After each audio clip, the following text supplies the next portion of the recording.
Thank you. Thank you for getting me out of there. I'm sorry that even here, you've once again been victim to the Alliance's evil schemes. But I'll get you home. I swore I would do it, and I shall. Tomorrow, we'll have a ship. And even if I can't take you to Tier 4D straight away, it's a first step. Why do we not leave now? You say you want to take us home, but in the next breath, you tell us we have to wait. Because this kind of expedition is incredibly expensive. Sailing to Tier 4D takes months and costs a fortune. You're going to need a protector, a patron. But don't look at me. I don't have a coin to my name. My family does, though. I know someone who wants to go home, too. Not in the least. I'm very happy to be here with you. You're far less dangerous than my uncle. We can choose our destination once we're aboard the ship. In the meantime, we can take a break at the tavern or go for a walk. Anything you like. As long as there are no bars on the windows. Wait, I'm sorry. I overheard your conversation. I'd like to accompany you. Even if I have to wait, I'd like to go to Tier 4D with you.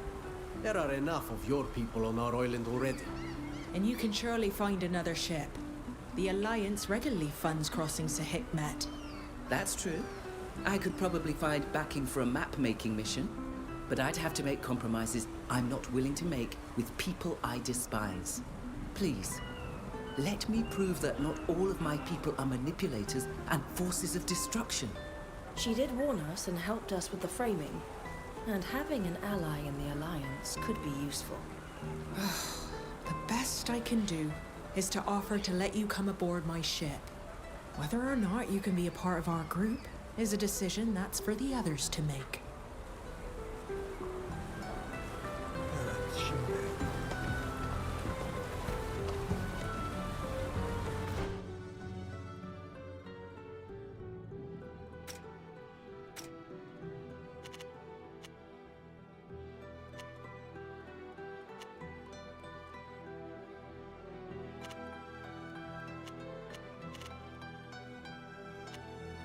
gidelim bekleyelim ya.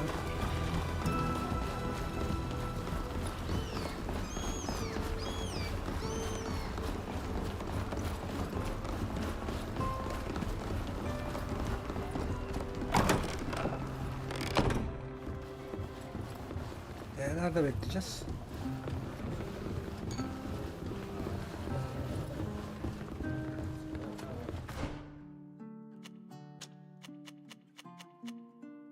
Hatun da gelmiş.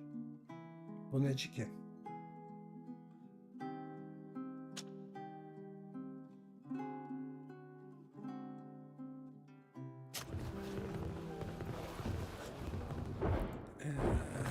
Bakayım. O silahçı.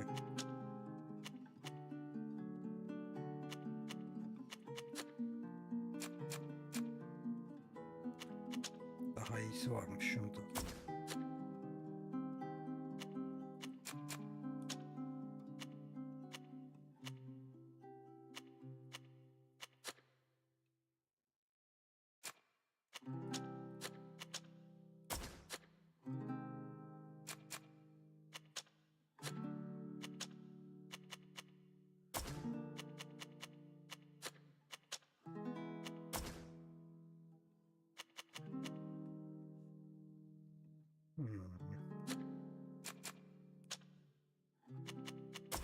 Kendime takayım.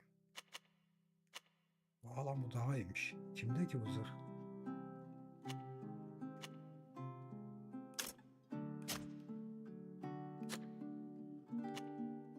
Hatundaymış. Ya bendeymiş.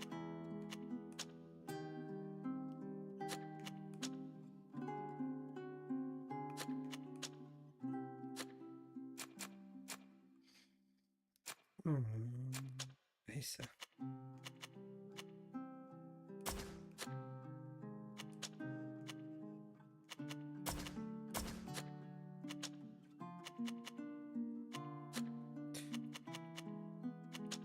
Sana bir kafalık.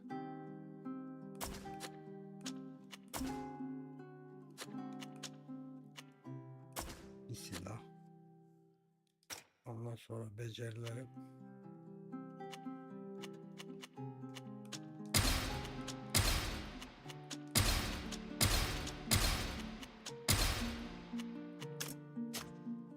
Daha yetmedi.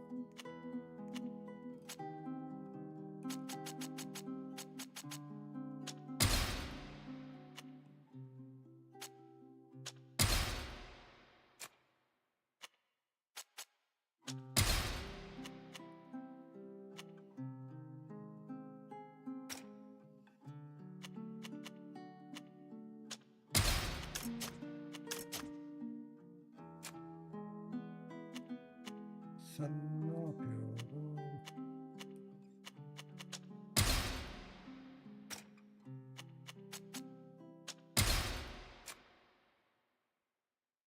Buna verdik, bu kaldı.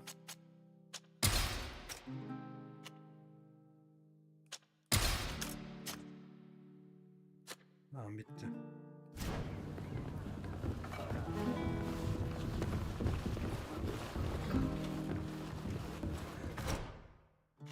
Burada bekleyeceğiz mi şimdi biz? Dinlen.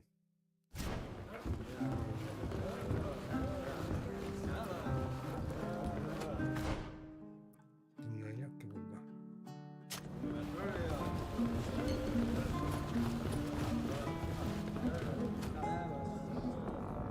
Welcome to the Fishing Mermaid. What'll it be?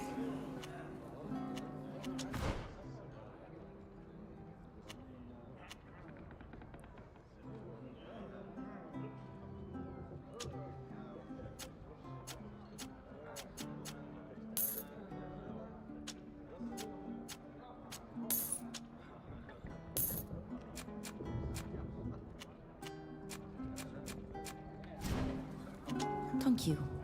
Come back soon. So, what can you tell?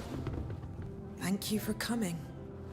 Silvio was just going to tell me where he thinks I might find my mother's logbook. Tomorrow, you'll be given a ship. Your mother's ship, to be precise. But I thought it was lost in the storm. Lost? No. But it did suffer tremendous damage. It's been recovered and repaired. As you know, I was the shipwright working on her ship. Before her accident, your mother asked me to build her a cache. A cache in her cabin. Just big enough to hold a logbook. If her logbook still exists, it must be there.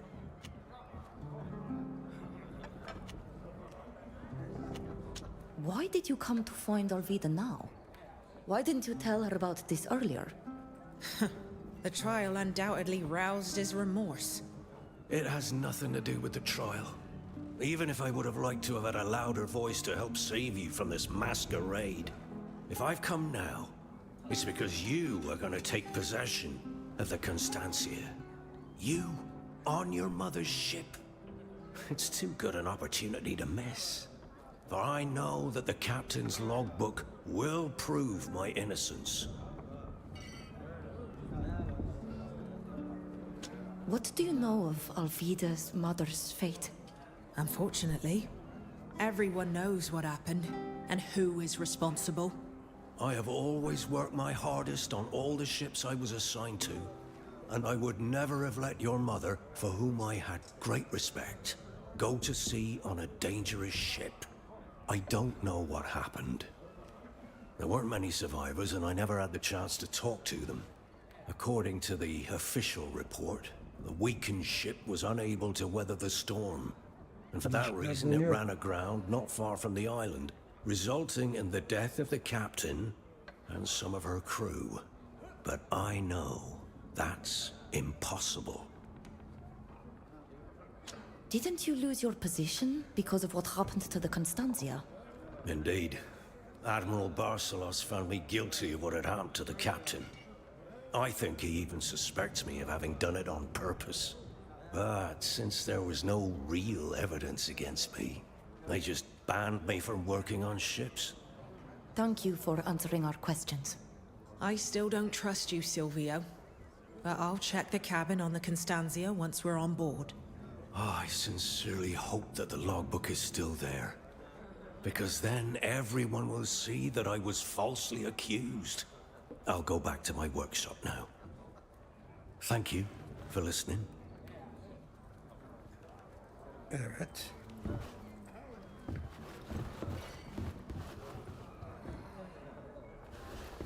Şunda görev varmış. Gel kız. If we keep this up, I'll end up becoming a real specialist in escaping prison by any means possible. That being said, I'm really glad that we got my dear Alvida out of this jail.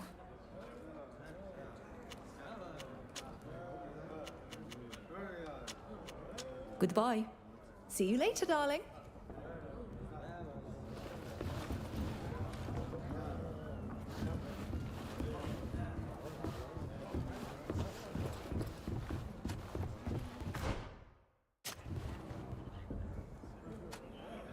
I'll do my best to repay my people's debt to your people. I won't bother you any longer. See you soon.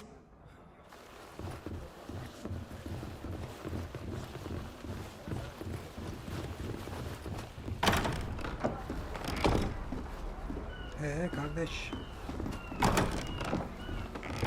Şu şeydeymiş.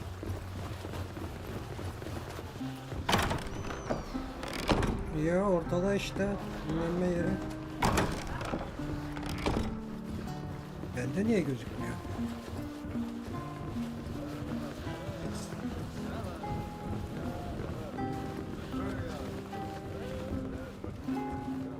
Üst katta mı acaba?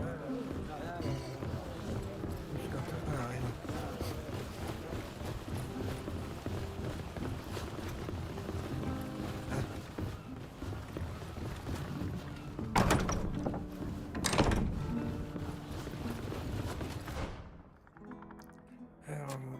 Şunların şeyini bırakalım ya.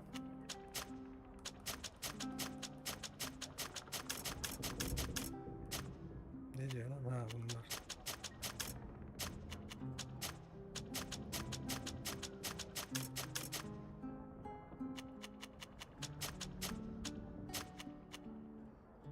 Gerçi kazma mazmayı bırakmayalım onlara.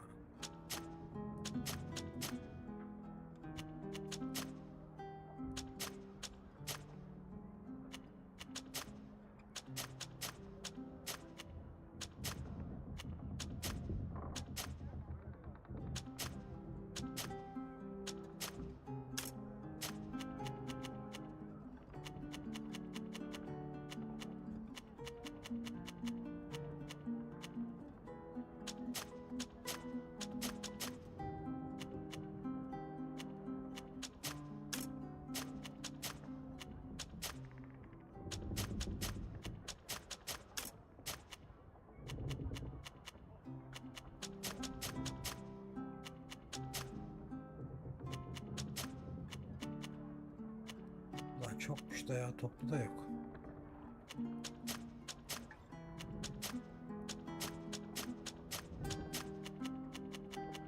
Ya yeter. Satsak daha iyi olur. Alvida left.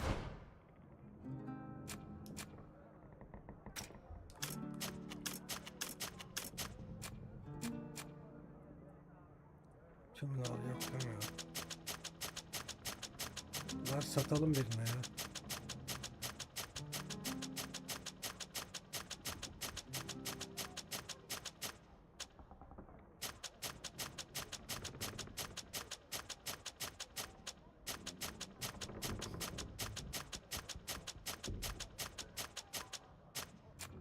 For the port at dawn. She was excited to see a ship at last. Are we going to meet her?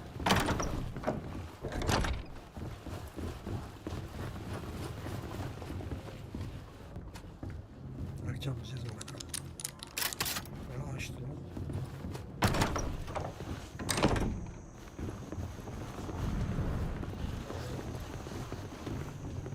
Bunu açamayacağız mı? Hadi. I can't do it.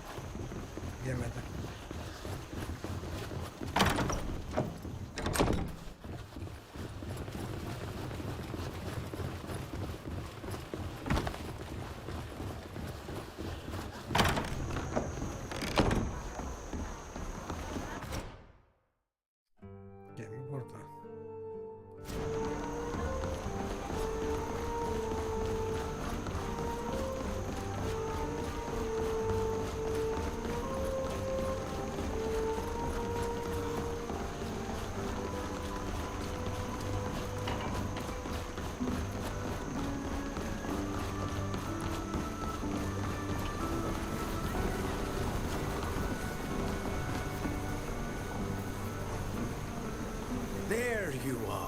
I'm happy to see you out of that courtroom and cleared of those ridiculous accusations.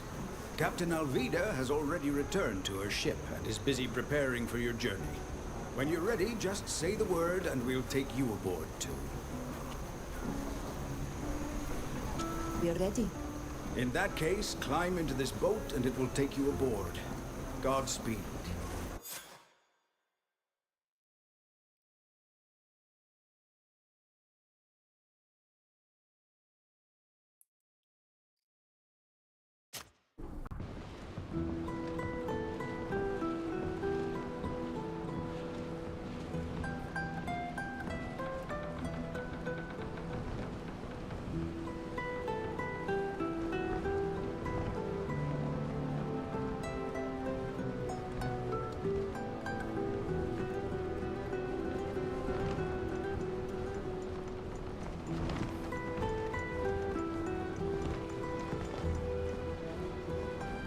Lavuk diye geldi ya.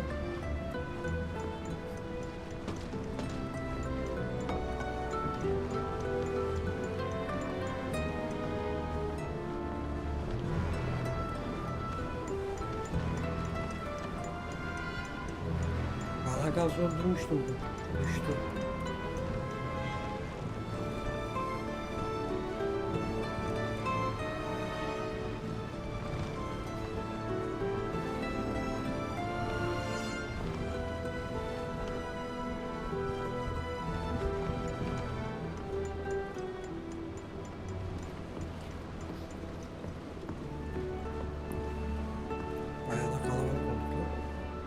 Well, what do you think of my ship? It's quite the change from that old skiff. This one even has a cabin. Yes, it is a fine vessel. But when will you take us back?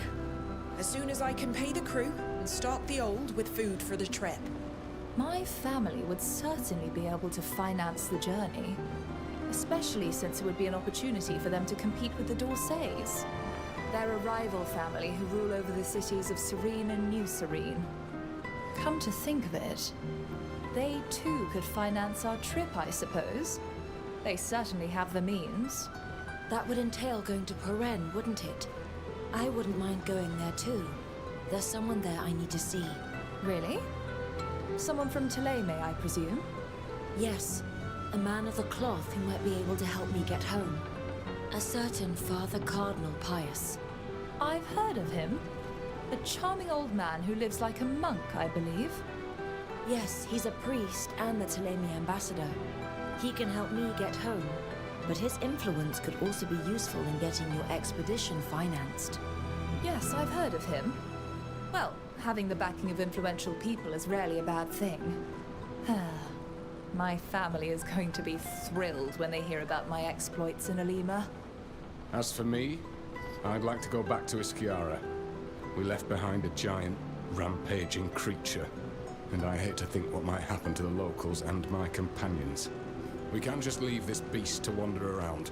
We have to find out what happened after our timely getaway. And since it's not possible to dock in Dooten, this will bring me as close as possible. If only we had some support within the Alliance. Kernaz's plans worry me. I have a friend in Olima who could tell us more about them, but it's risky. Who are you talking about? Zarin. But she's Kernaz's wife. I wouldn't count on her betraying him for us. I don't think they see eye to eye on everything. She's an intelligent, sensitive woman. And like I said, she's a friend. Getting back to Olima won't be easy. Those men are still out there looking for us. But Kernaz's party doesn't hold the majority. And with the right support... Exactly. Supporters of the true Alliance could make sure you're forgotten. That's a lot of destinations to choose from. We'll have to choose just one. So, where are we headed? Hadi bakalım.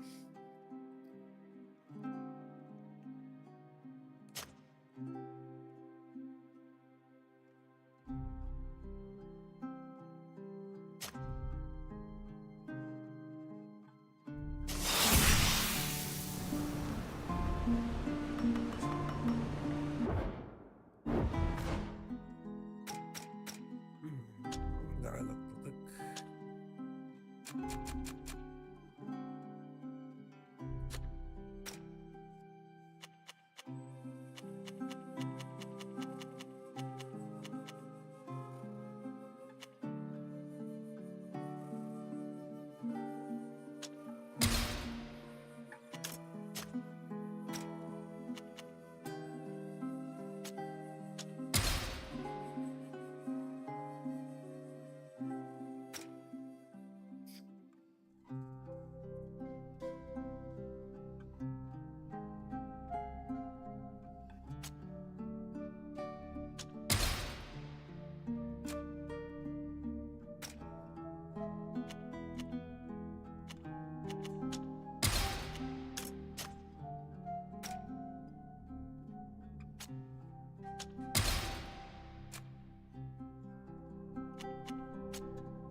Konuşalım. I'm glad you came to see me. I'm going to need your help. It's a personal matter. What does it entail? As you may remember, Silvio told me about a cache on the Constantia. Despite everything that's happened to that ship since sinking, it wasn't discovered. I found my mother's logbook in there, but she had so little trust that she wrote in code. And I don't understand any of it. I need to know what information it holds. It may give me some insight into what happened to her. You understand? Of course. But what do you expect from me? I need you to find someone who can translate the logbook. I'm at your service. Someone in Xantus can surely help us. One of the admirals, perhaps. I won't bother you any longer. See you soon. Xantus'ta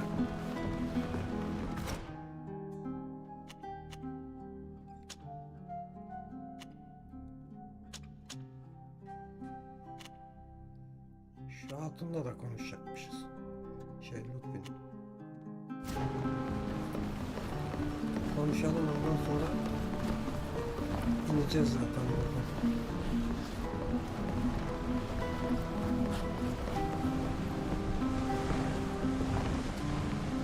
Ah, excellent timing. I was just thinking about you. I wanted to ask you something. What is it? I suppose you haven't forgotten our memorable encounter with my nephew Rudolph? It so happens that I've just received a message concerning him. It appears to have been written by a servant who accuses me of being responsible for the disappearance of his mistress, a merchant from the congregation. He says that she was lured to a meeting by my nephew and never came back. In the course of the various threats of torture and accusations he makes, it emerges that my nephew has also disappeared. I'm worried about him. We don't have a good relationship, but it's all my fault. I wouldn't want anything to happen to him. I could take care of it myself, but I'm afraid I wouldn't be thinking clearly because it involves my family. Would you help me find my nephew and this woman? I'm sorry, but I've simply got too much to do right now. I'll come back and talk to you as soon as I can. Thank you, but don't be too long. I'd regret it for the rest of my life if anything were to happen to him too. See you later. Of course. Tamam, şimdi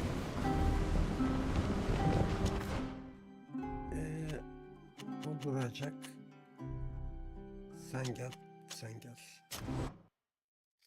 Burada görev var. Ayrılmadan önce yapalım. Xantus'ta.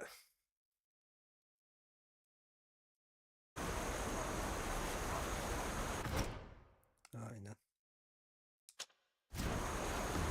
I hope at least one of the admirals can help us. This is the first time I've heard of an encrypted logbook. Doesn't she have other relatives who might know her code? She and my father hadn't been getting... Captain Alvida. That has a fine ring to it. I'm very proud of what you've accomplished. Oh, thank you. Young people, I don't know you, but you're very fortunate to have crossed paths with this woman. Here she's responsible for your conduct, so be worthy of it. We could use your help, or at least your advice. It's about a logbook. It's Mum's logbook. I mean, Captain Estrella's. We found it on board the Constantia, but it's written in code. Are you sure it's your mother's logbook? She's been gone so long. I'm absolutely sure. The cache where I found it hadn't been opened. I recognize her handwriting despite the code. I'm sorry, Alvida. I didn't even know your mother coded her entries. We don't usually do that, as you know. Logbooks are usually made to be shared with other knots. Do you know anyone who could decipher it? I can only think of one person in Xantus who's capable of such a feat. Our master librarian, the wisest of our people. Thanks for your help. Please, this story concerns me as much as my daughter. I hope you'll keep me informed if you discover anything. Is there anything else I can do for you? Thank you for your time. You're welcome.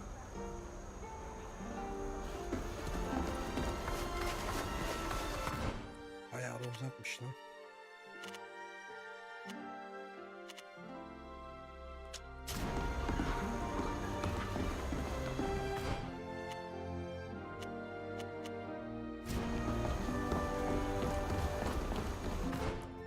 Buradaki ne görevi?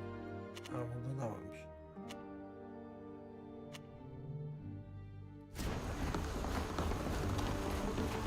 Almazlar şimdi içerimizi. Hello. You may come in and speak to the librarian, but he's the one who decides who can access our archives. Ha, girdik.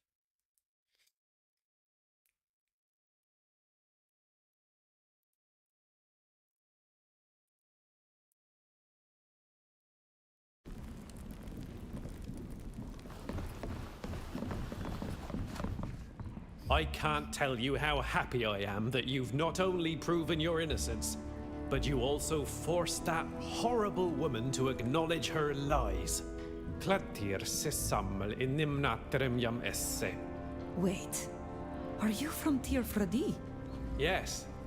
I was born there a long time ago. Then I joined the Knots and I'm one of them now. But we never forget our homeland, do we? What can I do for you? We managed to get our hands on Captain Estrella's logbook. We found it in a cache on board the Constantia. Well, that's wonderful news. I despaired of finding this logbook. You know we keep them all here, don't you? Oh, alas, as it stands, it will be no more useful to you than to me, I fear. It's entirely encoded. Encoded?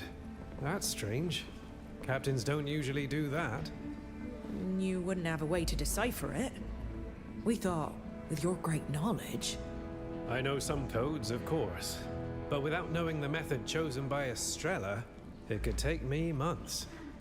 However, I may have an idea that would make our job much easier. Wait, I'll just be a minute. That's it. I found what I needed. Alma, Estrella's first mate, whom she trusted more than anyone, survived the shipwreck, but she left Yxantis. In my archives, I only found a rather vague indication of where she settled, but it's a start. She settled in Alima, in the port district. If anyone can help you with this code, it's her. Thank you for your help, Master. My pleasure, Captain. And if you manage to decipher the logbook, bring it back, will you? For our archives. Goodbye. Goodbye. It's always a pleasure. If you want us to decipher your mother's logbook, we'll have to go to Alima. Ludwig or Safia will surely know where we can find Alma. Burada bir şey var. Bir bakalım. Welcome to my domain, the Great Library of Yxantis. Unfortunately, I can't let you visit our archives. Only Knots of a certain rank are allowed in there. However, I'll be happy to give you any information I can.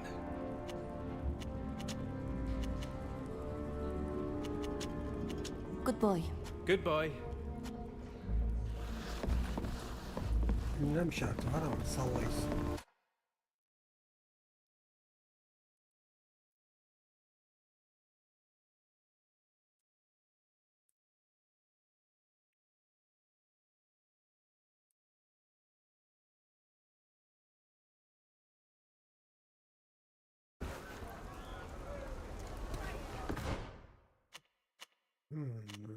Buradaki bitti.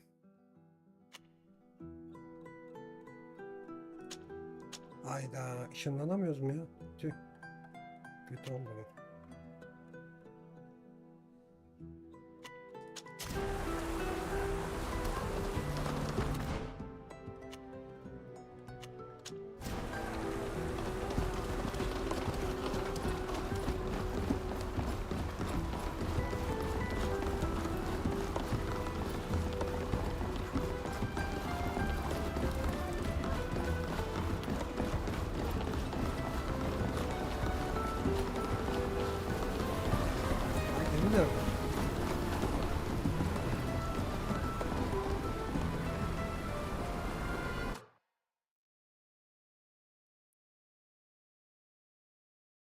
Sandalla gidiyoruz gemiye herhalde.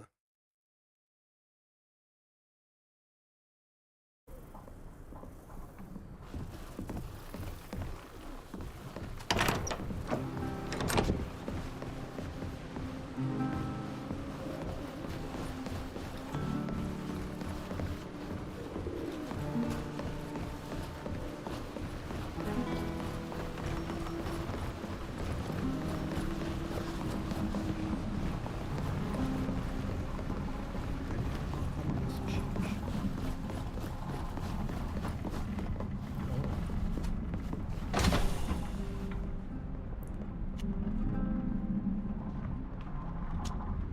Aa, şey, elbiseler aklıma sonra çıkmasın.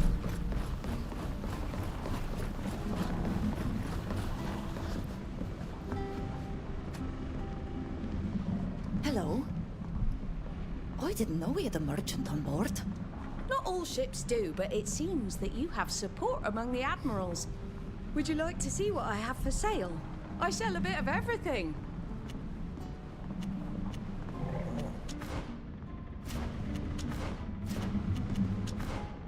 Harbiden de her şey satıyor lan.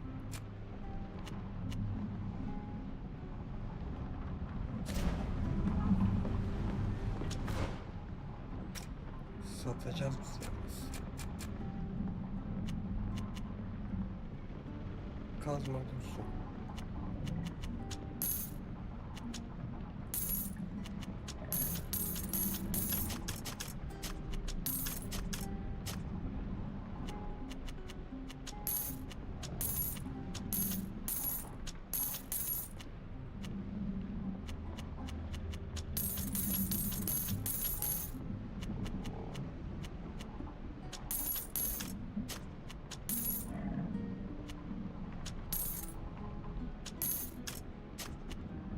Ya çok şey var.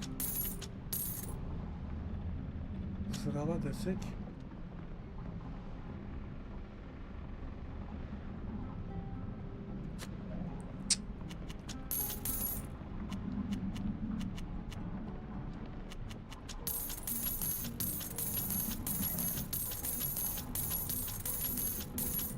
Kaç para oldu?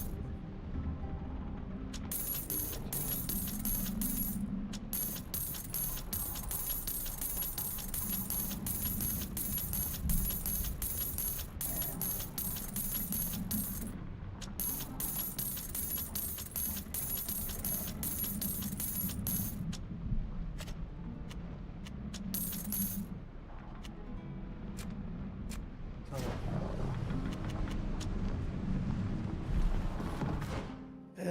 Dünya haritası. Bastık. Nereye gideceğiz? Şuraya gidelim hadi.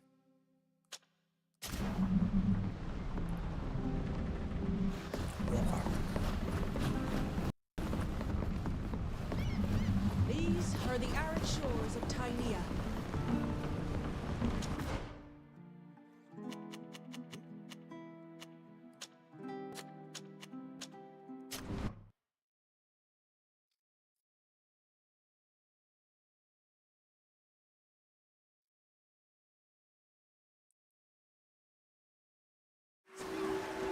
If you have a moment, I would like to speak to you about our meeting with the friend that I mentioned, Ne demek? Zarin. Benimle konuşuyorlar diyor. I imagine that there are more urgent matters than visiting the man I spoke of, Father Cardinal Pius, who lives in Peren. That said, we need to go and meet him as soon as possible. I need to inform him of all that we have witnessed. Kernaz's rise in power, his unwarranted attacks against the islanders. He will know what to do to put an end to it, and will be a strong ally against the general. And he is also a close relation of the de Vespe family, who could finance the journey to Tir-Fredi. He could certainly help us convince them if the support from Sybil proves insufficient.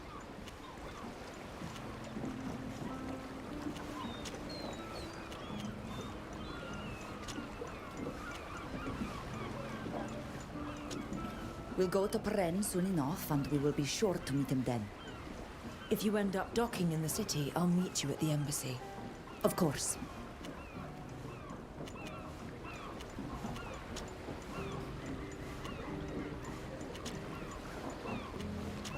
çok var. Lan geri çık geri.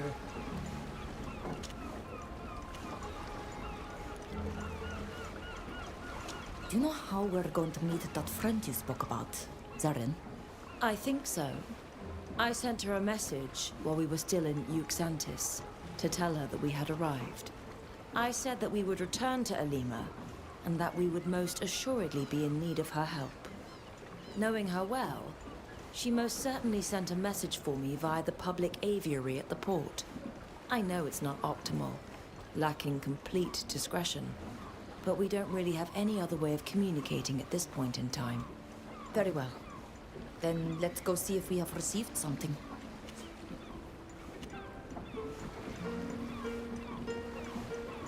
The magic that you're using is different from ours.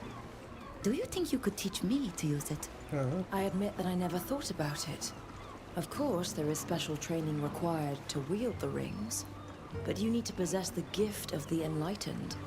And your faith is so different than our own. But who am I to question what the divine intends for you? Let's try.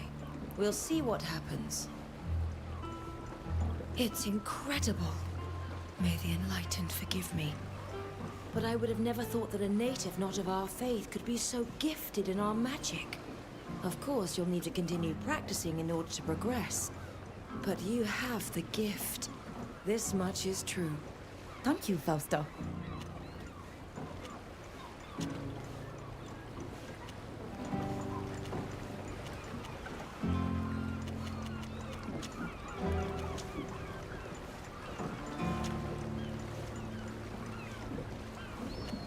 Where can we meet this Father Cardinal? He can be found most often in the Teleme Embassy in Peren. Feels like forever since I strolled through the roads of our city. It's a beautiful place, even though it can be dangerous. Have you ever been, Fausta? I passed through it when I had to leave Teleme, but I didn't stay long enough to get to know it well. Is there anything else you would like to know?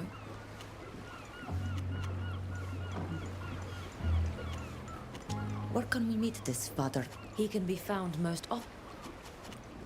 Gitmiyor bunlar. Neyse ya.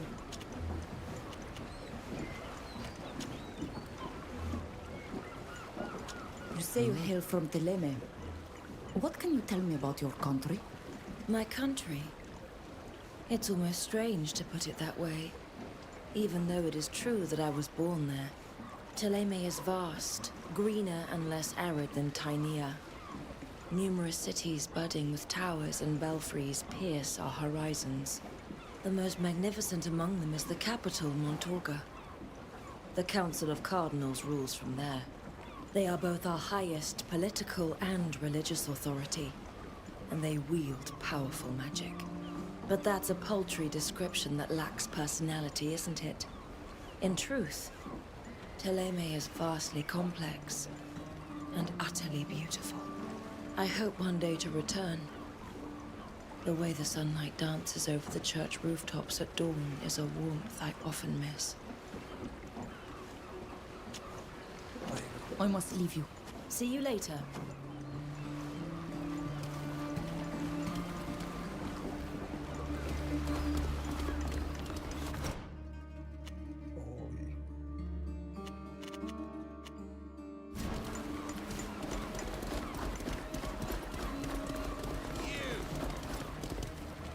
It's always hard to recognize someone from a description, but I'm pretty sure it's you. What? Yes. Yes, I'm sure of it. I've got to warn the guards. Well, let me handle this one. It'll be so much fun.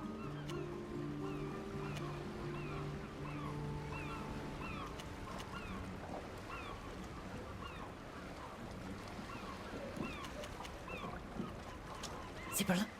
Would you believe I thought the same thing as well? These posters are really too vague, aren't they? I thought I might get the reward, but when I warned the guard, all I got was an earful for having called them for nothing. These poor folks simply have the misfortune of looking a wee bit too similar to the descriptions posted around town. Really? I don't believe it. It's true. The guards came and then they fined me for making them come all this way for nothing. And for bothering these poor, innocent people. I felt so bad. I brought them around to make up for it. So unless you also want to pay a fine and a round of drinks... I'm really confused. Sorry to have bothered you. I better get back to what I was doing. Crossing the city will be a nightmare if we're recognized at every street corner by someone who's seen the wanted signs.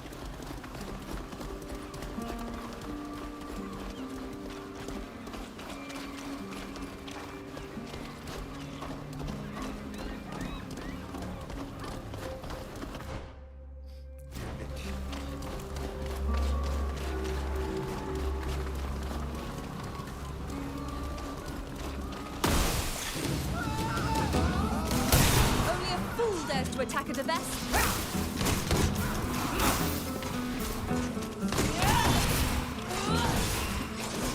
Careful, darling. You look dreadful.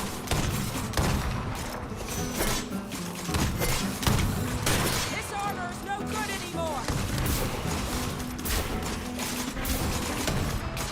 We've got one of ours. We need to put the enemy back.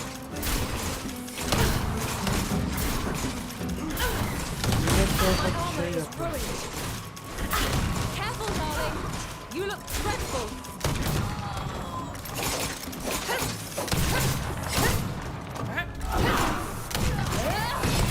Now I'm going to have to buy some new armor. Yandık. Gene yandık vallahi billahi.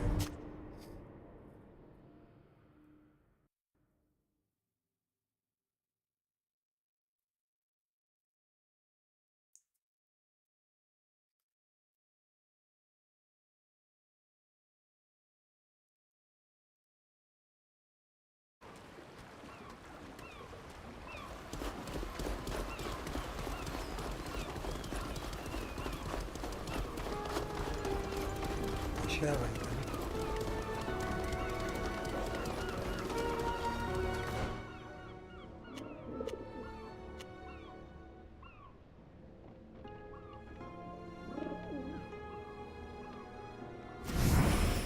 There's a message. Give me a minute to decipher it. She's worried. That's not like her.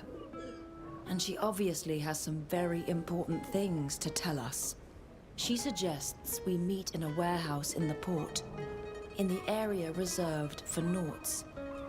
A place that has a connection with the matter at hand. I hope she can provide some more details, since there's no shortage of warehouses around here. She mentions a place that's used by her husband's supporters. Ah, that means it will have their coat of arms on it. It's wonderfully understated. A golden eagle wearing a crown, swords clutched in its talons, on a field of purple. We shouldn't have any trouble recognizing it. In that case, let's go.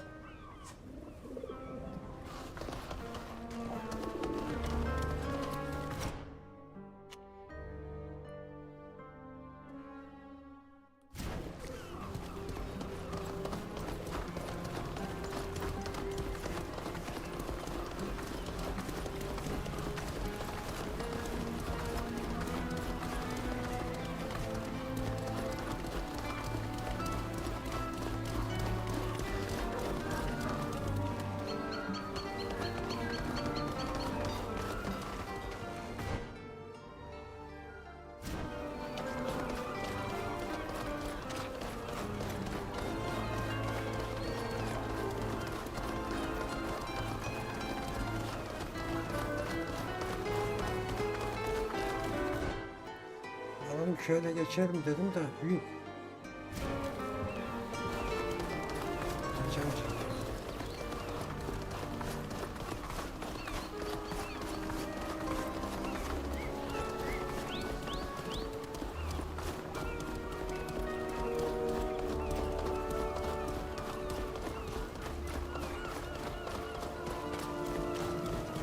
Ananı ananı. Let's show them what we're made of.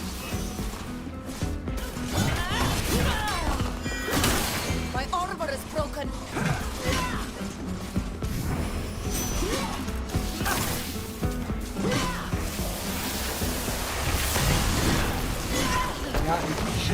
Oğlum yok mu biri? Careful, darling. You look stressful. Nere seni şunları?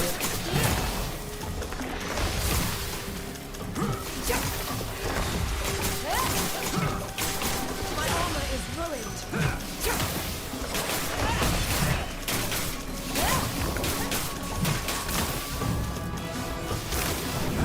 Now I'm going to have to buy some new armor.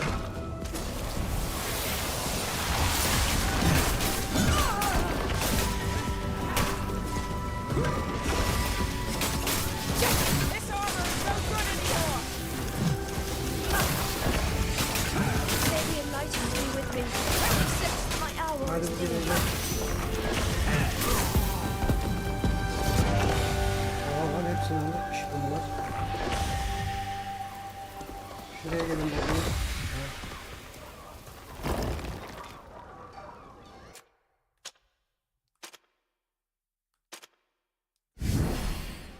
Lan.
Eels, you're wanted.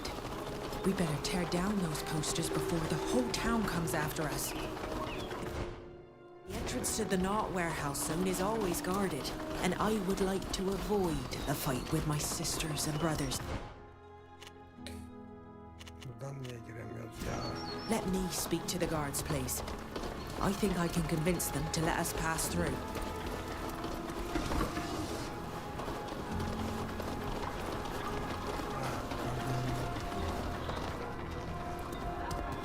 Sorry, you can't come in here. The warehouse area is only for naughts or persons with proper authorization. I can easily convince this guard to let us in. I'm a captain after all. Did my ink become invisible overnight? Oh, my apologies, Captain. I didn't see you there. Forgive us. We're a little nervous. We've been asked to be more vigilant lately. There have been thefts from some of the warehouses, and people are obviously getting into the area despite our surveillance. Well, I can confirm that you're doing your job well. May we enter now? Of course, Captain. By all means.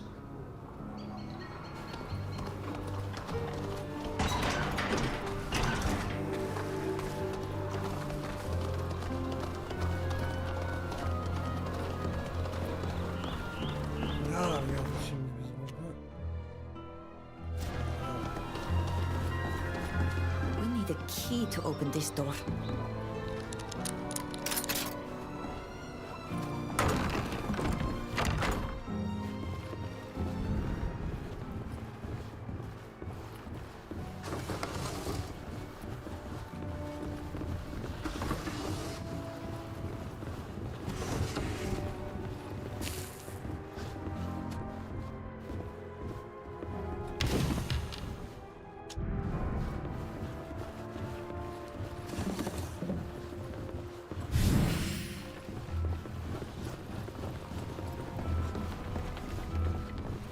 Adam nerede şimdi?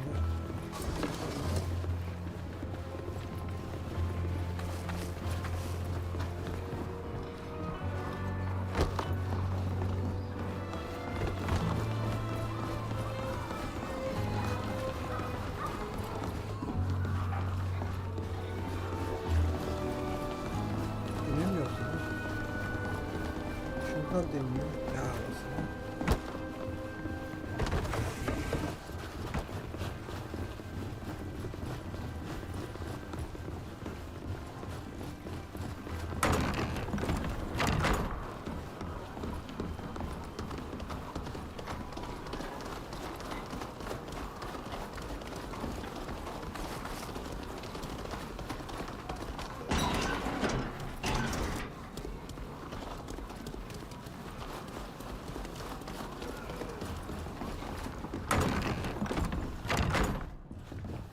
Is there anyone there?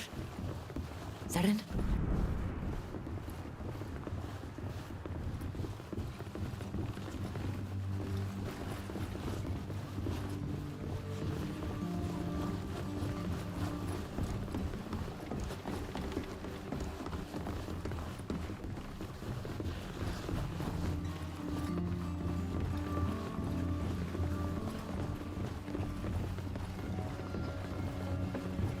Kimse yok.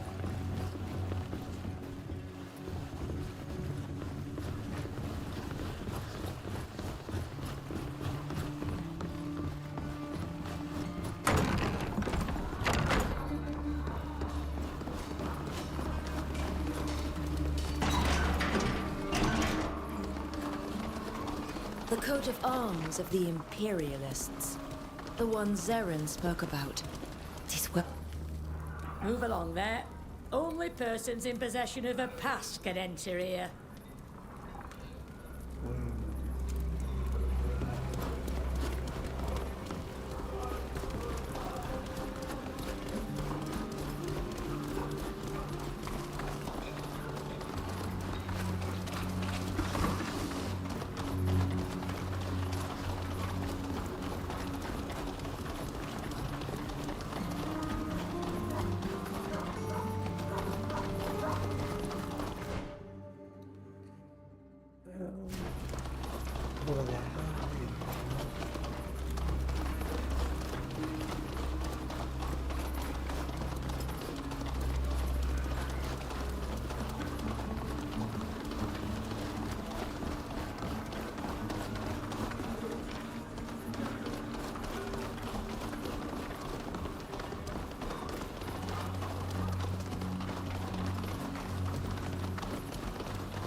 Be quiet. We don't want to be overheard.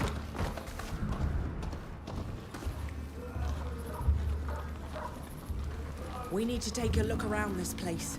Zeren must be hiding somewhere out of sight of her husband's men. Somewhere discreet.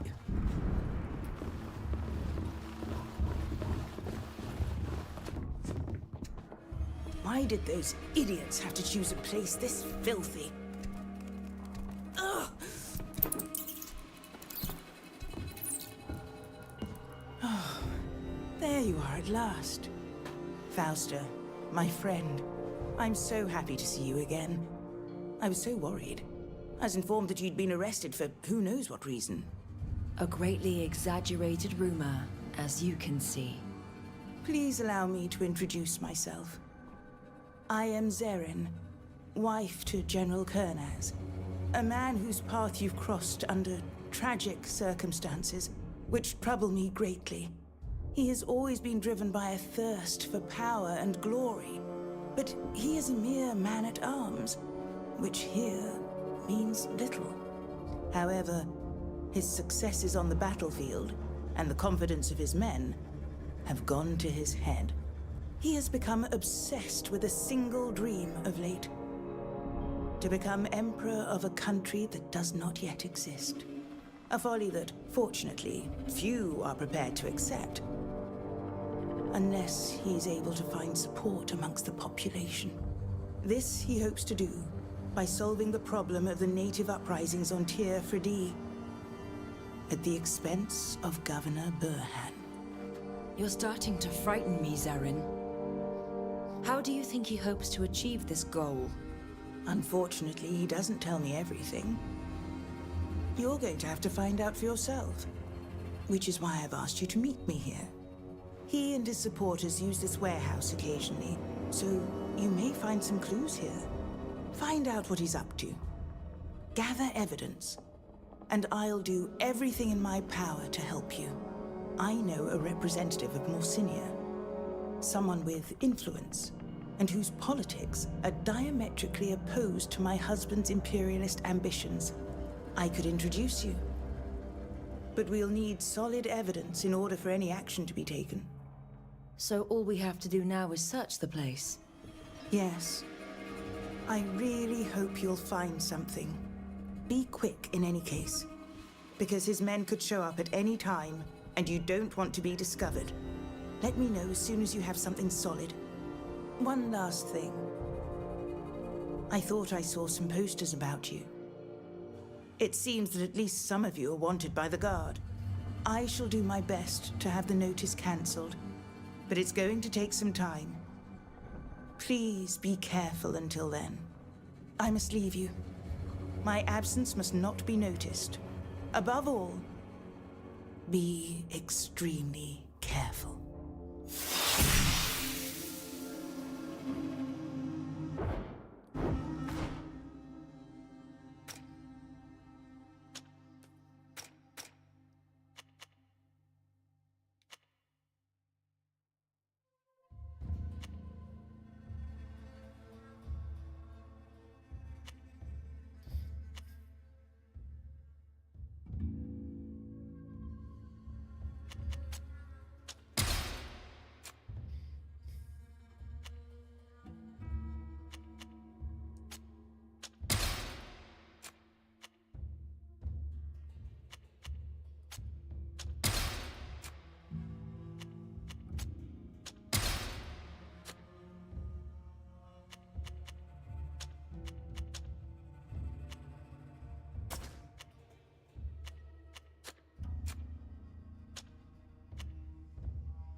Nasıl lan?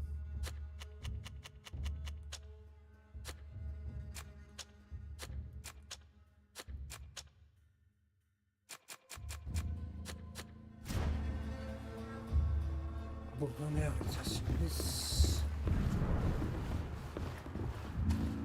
These lists are such a bore. Just the sort of document that the intendants love to keep. But this abbreviation, it's a mystery.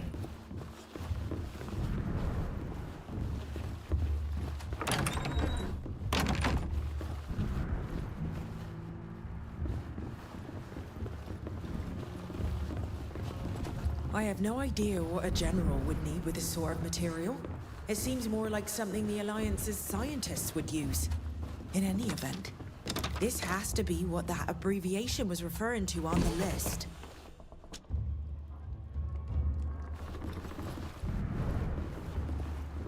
Başka? Ha, şurası. I saw doctors using this kind of equipment during an inoculation. I have no idea what soldiers would use them for. I think we've seen enough. Yes, and we've stirred up enough dust for a complete lifetime. That said, please allow me to note that if we want to do something with our discoveries, we are going to need some help. Safia must certainly know all the laboratory rats in the city. She'll have the information we need. Let's go. Before we're taken in by who knows who.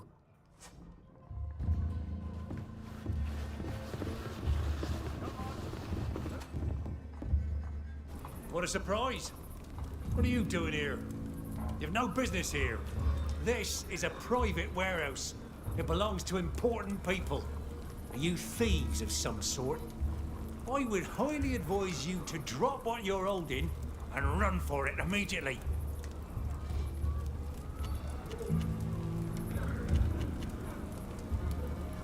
Listen, we're not here to steal anything at all. We're looking for important information. What would you think if we gave you a little something to forget that we were ever here? Yeah, intriguing. Why not? We've been working hard enough for the greedy miser that owns this warehouse, not to mention the trips to the sewers he makes us go on. Move along then. We didn't see you. Move along there. Only persons in possession of a pass can enter here. If we want to see for ourselves if what the docker said was true, I know there are other ways into the sewers than the one we came out of last time. I believe there are some in every neighborhood, but I can't tell you exactly where.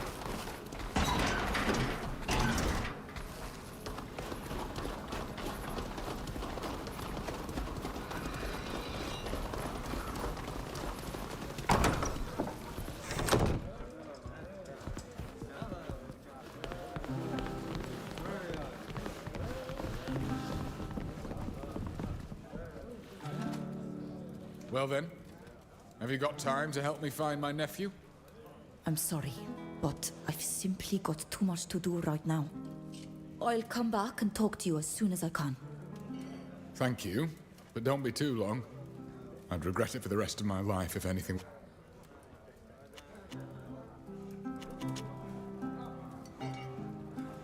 Do you have any idea how we could find Alma?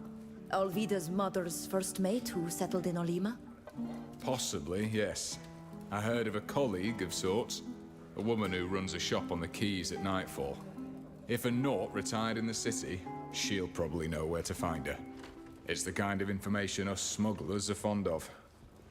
And unfortunately, apart from her, I don't really know. I think we could find help in the taverns or with the port workers, but I can't be sure. See you later. Of course.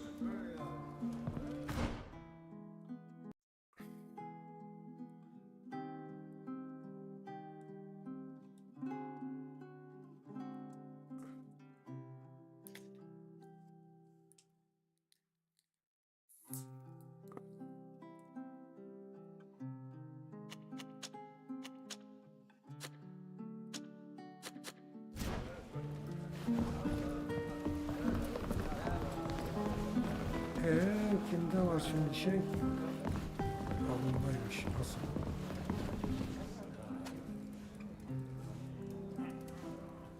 I know you already have a lot to do, but I would still like to ask a favor, if you could spare a moment.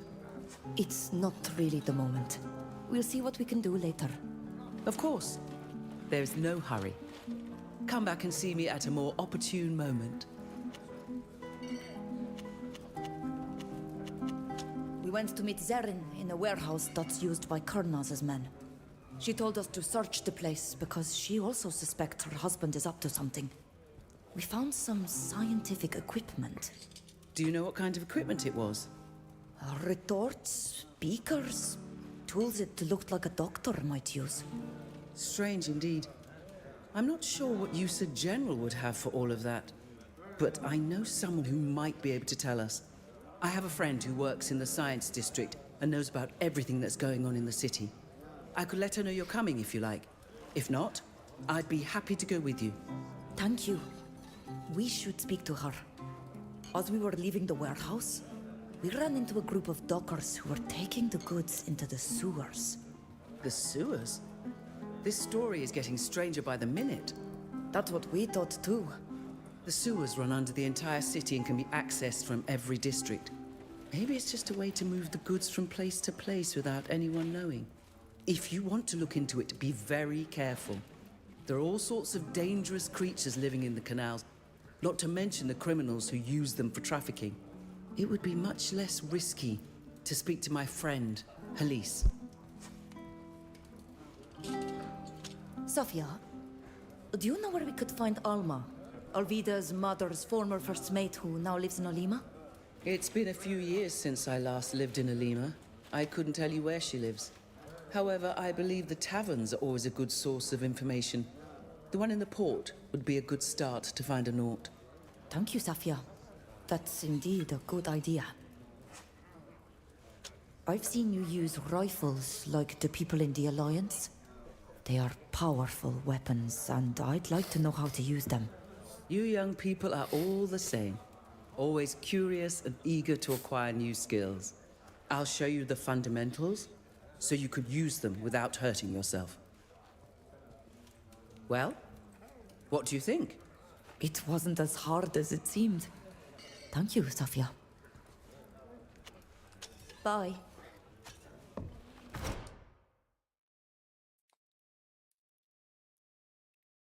yoldaşlarla konuşup galiba onlardan bir şeyler öğreneceğiz.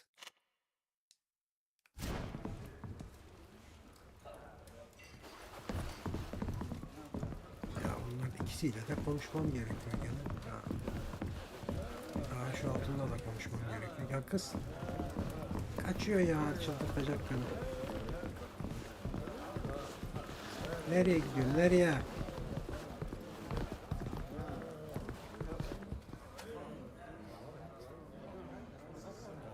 Yes? What do you want to talk about?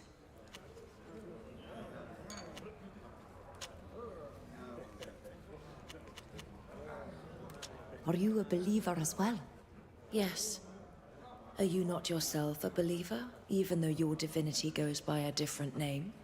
How can one not believe when the enlightened, or the god you worship, blesses you with the power to defy the laws of nature? I know well that the Alliance thinks it is nothing more than a phenomenon they've yet to explain. And I'm sure that in the end, a scientific explanation will be found for everything. But I do not share their opinion. I must leave. See you later. Oradan çıkalım.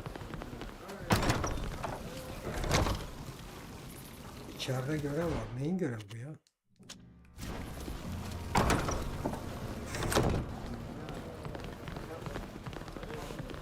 Yukarıda mı?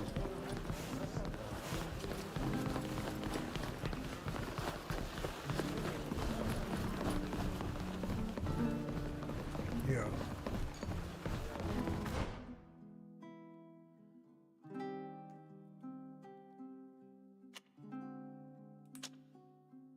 Hayır lan, gemiye gitmek istemiyorum.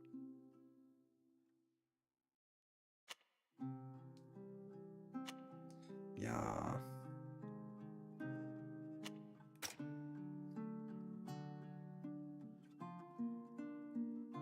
Almayı buldum.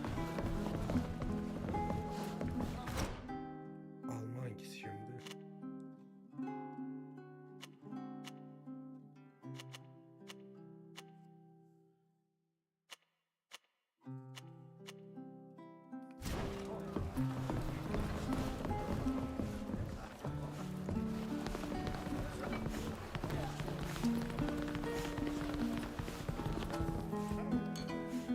Oh, what a racket. Can't they make less noise? My head's ringing like an old bell. Well, what do you want? We're looking for a North who forswore the sea and left Yuxantis to settle here. Her name is Alma. Ugh. In the state I'm in, I barely remember what my name is. So excuse me. That's a hangover if I've ever seen one. There's nothing like a purge potion to get you back on your feet. Here, drink this. It's a good remedy for a hangover. Really? Smells funny. But at this point... Crikey, it works! That's incredible, what is it? A purge potion. Now that you've recovered, could you tell us if you know where we can find a knot named Alma? Alma. Alma. Yes, I know her. So, can you tell us where we could find her? Don't worry. We don't want to hurt her. It's a knot affair. As far as I know, she lives in the north, near the rampart and the door that leads to the military district. Is that all? Goodbye. Goodbye. And don't forget, we serve... Oh, I can't wait to meet Alma. And not just to translate the logbook. I met her as a child, but at the time I wasn't in the least interested in my parents' friends.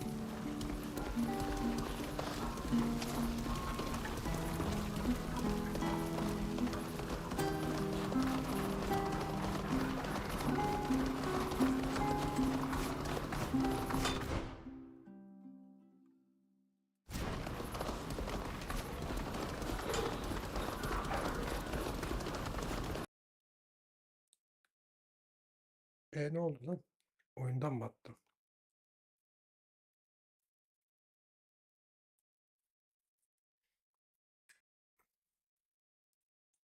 Aynen oyundan atmış.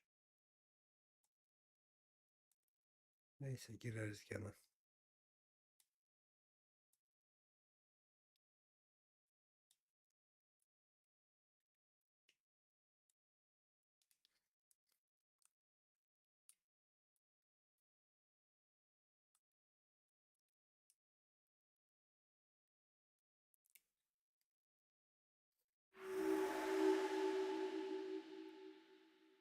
From...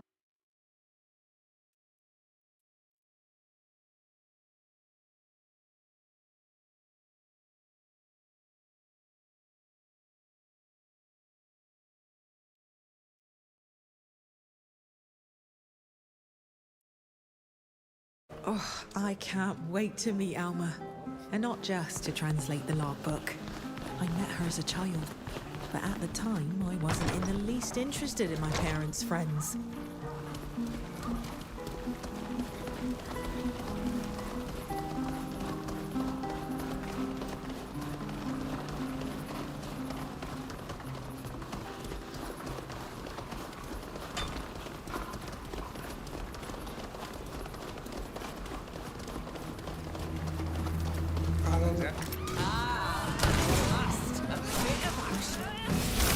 Let's show them what we're made of!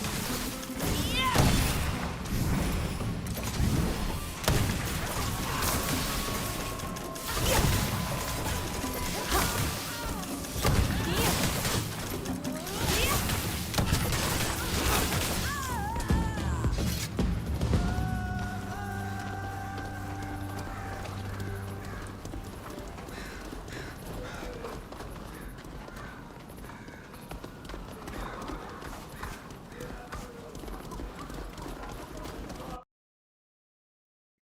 Askeri bölge mi? Girmese miydik? Ne yapsaydık buraya?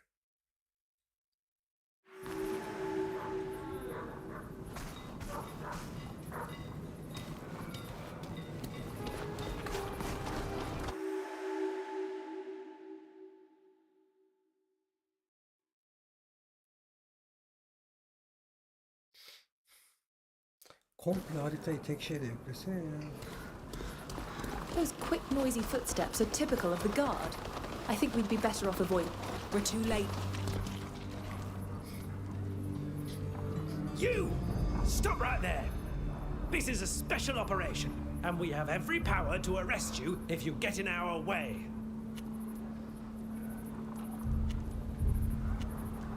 We'd better turn back. Come on, let's go. Ne? I'll never let him take one of my sisters. And what's more, the only person who can help us. If you want to leave, leave. But I'll do anything to defend her. You! I won't let you touch a hair on her head. To arms, men! Lan Come on, Alma. yanlış şeyi seçtim. Come out without making a fuss. There's no point locking yourself up. If you dare harm the captain in any way, you'll pay for it!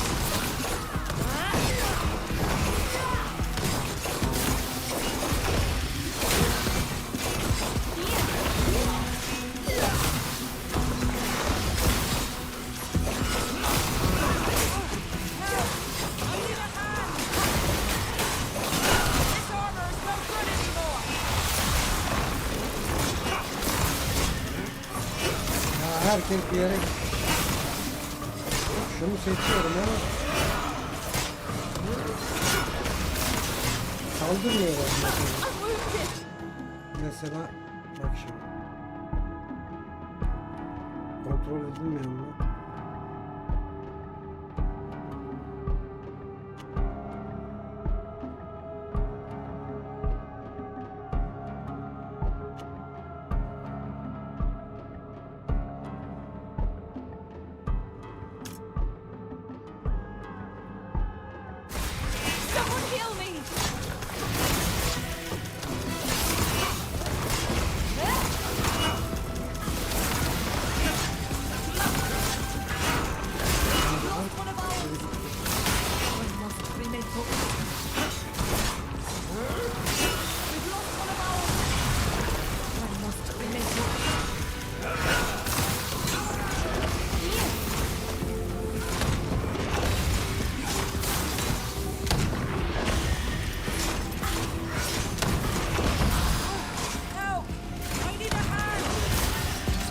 before coming to our aid.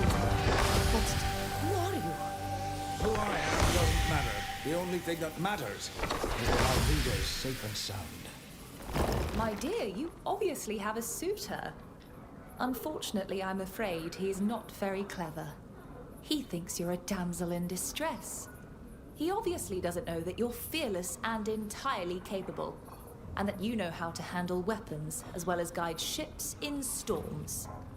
I see that you're in good company, Captain. That you have friends by your side. But I have my orders. Nothing was to happen to you.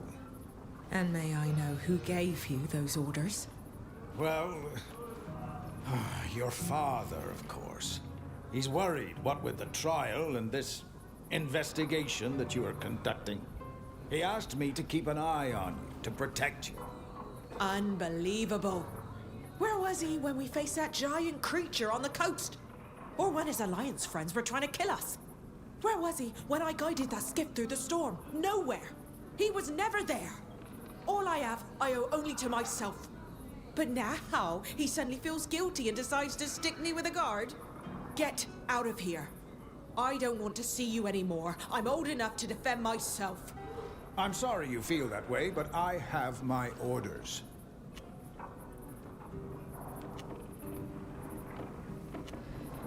Since you're here, you could help us bring Alma to the Constantia. Really? We don't need him or any of my father's minions. I don't need him. I'd be happy to do you this service. If you want to avoid having to deal with too many guards, you could reach the docks by walking along the ramparts to the north. I'll pave the way for you and make sure you don't encounter too much resistance. I am sorry that you feel this way, but I understand. And I must even say that I admire you, Captain. I will take your message to your father, and I wish you well. Have you ever seen this man, Alvida? Is he really one of your father's men? I've never seen him before, but if he says that my father ordered him to... Alma, you can come out. The soldiers are no longer a threat. However, in your place, I wouldn't stay here. You'll probably never again find a quiet retreat in Alima. How can I know that you mean me no harm? Alma, I'm Alvida, Estrella's daughter. Alvida? No. No, that's impossible. The last time I saw Alvida, she was still too young to be a ship hand. And from your ink, I can see you're a captain. I grew up and climbed to the top, it's true. Yet I am Alvida, Estrella's daughter. And today I am here to ask for your help. I found my mother's logbook on board the Constantia. But I need you to decipher it. Then you found her cache. With Silvio's help, I suppose?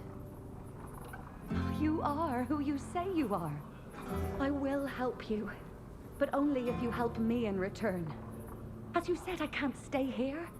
Take me to a safe place, and I'll do what you want. We could escort you to my ship. Your old ship, the Constantia, and from there, drop you off wherever you please. You can come out, Alma. We'll take you to the ship. Alma, don't worry. We'll get you to the Constantia safe and sound. Thank you, Alvida. And thank you all. I really don't understand why these soldiers want me dead. Should we take the path along the ramparts to the north, as your guard advised? I don't like the idea of blindly trusting an envoy sent by my father. But in this case, I don't see why do I. Keselim ya. Let's show them what we're made of!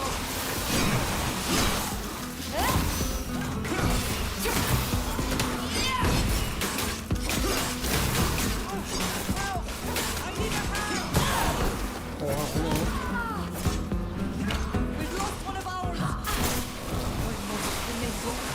I'm going to have to buy some new armor! We've lost one of ours! Dur lan.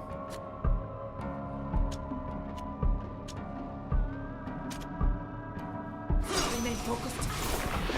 I'm wounded! Someone heal me! We've lost one of ours! One must remain focused. My armor is ruined. Heal yourself. You're wounded.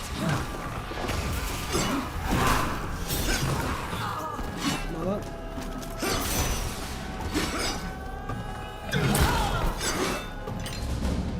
Ay ben sizin ya.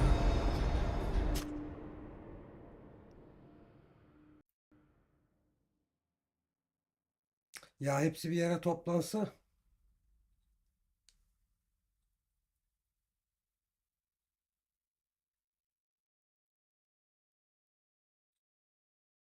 Have you ever seen this man, Alvida? Is he really one of your father's men?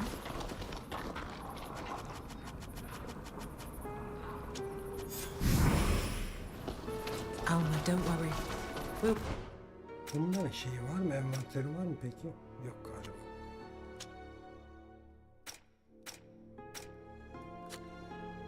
Get you to the Constanzia safe and sound. Thank you, Alvida. And thank you all. I really don't understand why these soldiers want me dead. Should we take the path along the rampart to the north, as your guard advised? I don't like the idea of blindly trusting an envoy sent by my father. But in this case, I don't see why he'd lie.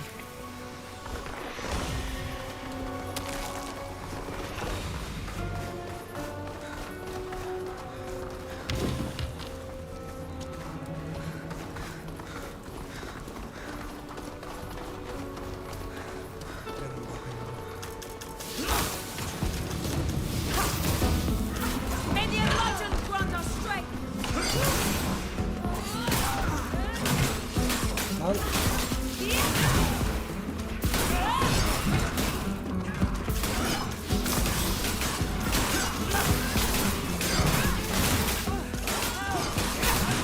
My armor is broken.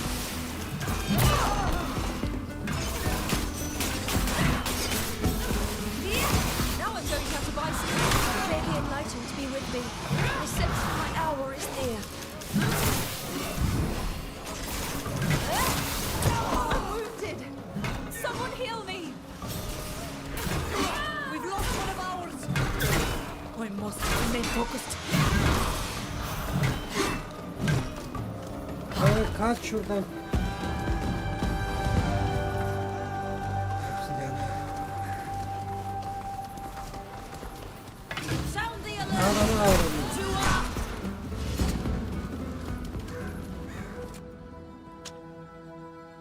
Burada şey yapayım da. Ayağım olsun.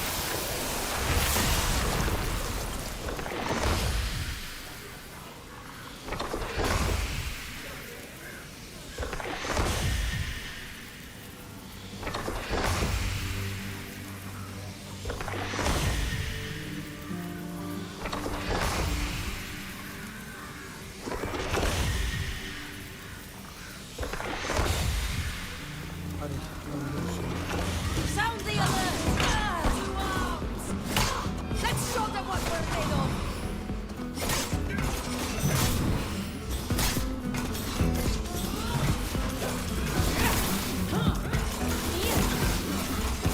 This armor is no good anymore.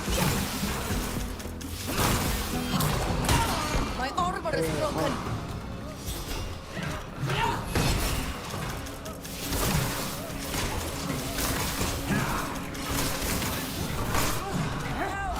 I need a hand.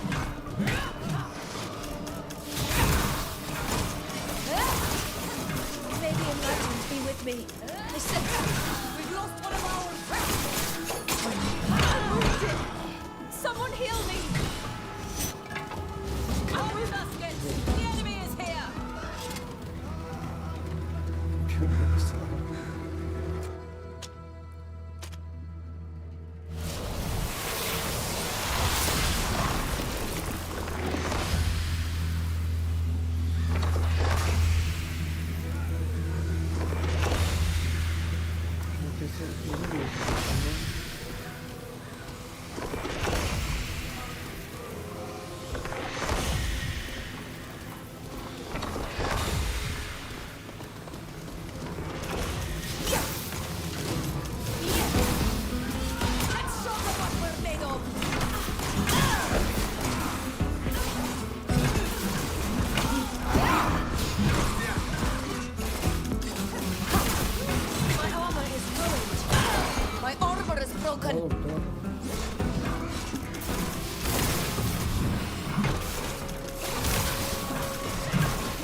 ölecek.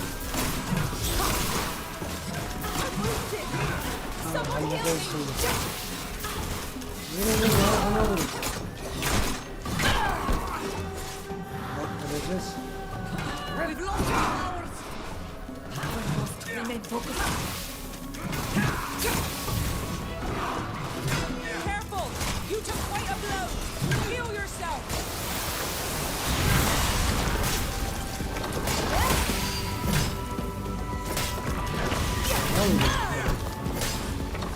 Tamam, öldürün şunu.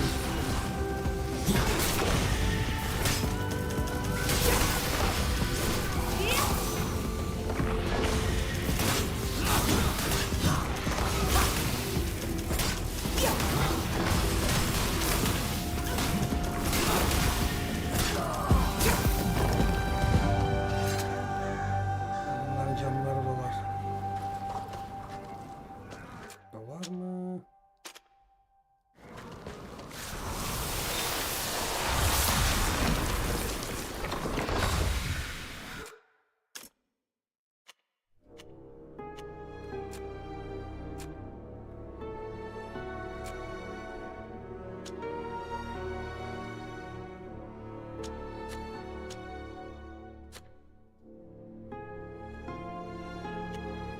Lan oğlum.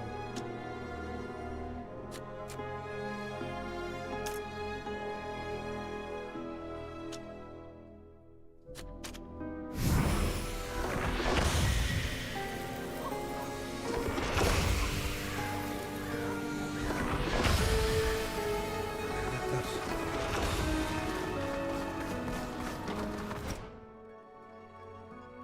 Ya, ışınlanabiliyormuşuz. Ha, şu anda kullanılan. I can hear the clanking of the guards' armor from here. We'd better keep away from them if we want to keep a low profile. We've almost reached the Constantia. I'm really grateful for your help. I must admit that I'm a little nervous about setting foot on that ship again. Oh, it's been perfectly repaired. You'll see. Without wishing to be a spoilsport, we should be careful. It's likely that the fleet is under surveillance. They'll miss the sea that gave them life!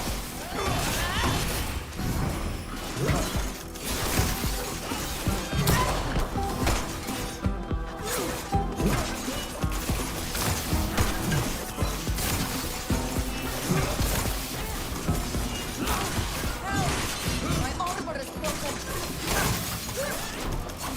We've lost one of ours. I must remain focused. Careful, darling. You look dreadful.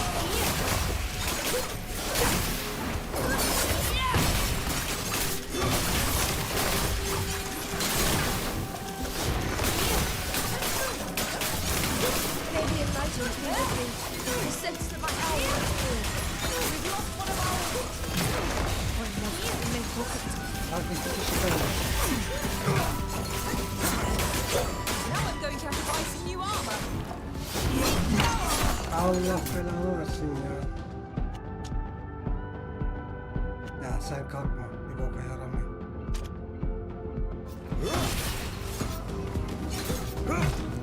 We've lost one of ours. I must remain focused.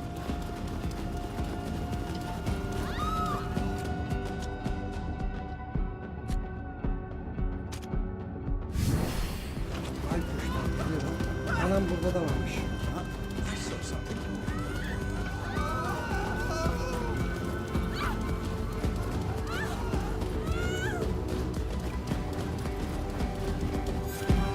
We're here. All we have to do is row out to our ship. Thank you. Thank you for protecting me and getting me here. Alvida, you really are your mother's daughter. Brave, generous, and trustworthy. If you have anything else to do here, I can go to the ship alone and wait for you there. I don't want to be a burden.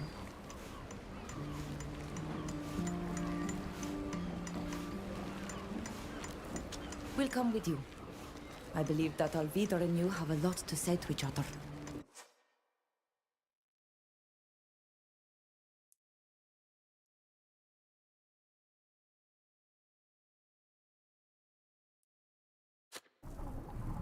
What a relief to be here on the Constantia. It has been well repaired. Estrella would be glad to see it. And even more so to know that you're Captain Alvida. Thank you, Alma. Will you be able to help us decipher the logbook we found? Estrella had become very suspicious before her end. She had Silvio build the cache. She started writing in code. She never wanted to tell me what was causing her concerns. But she did give me her encryption key. So yes, it'll probably take a while, but I should be able to decipher her logbook.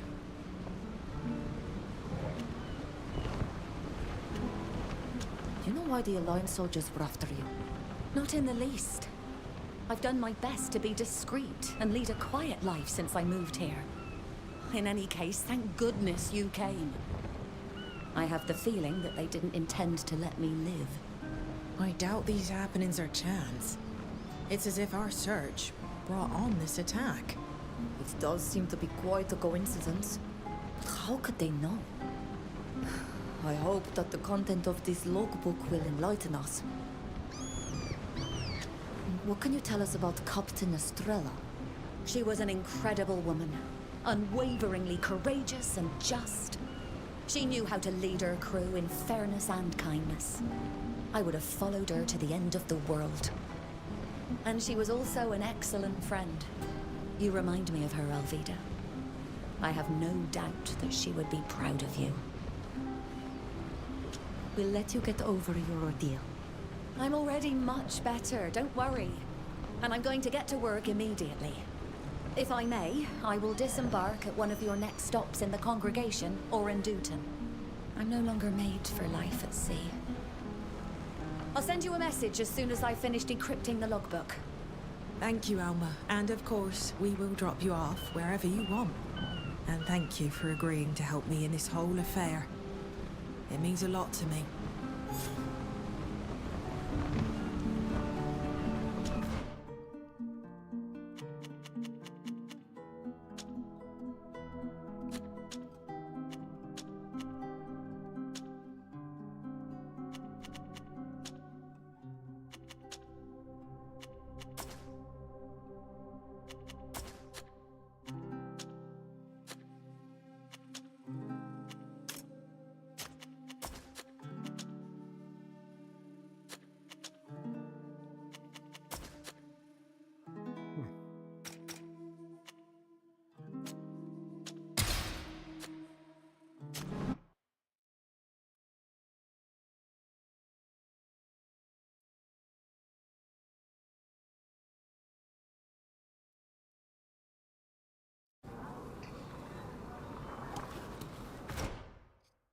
Şimdi burada ne görevimiz vardı şu?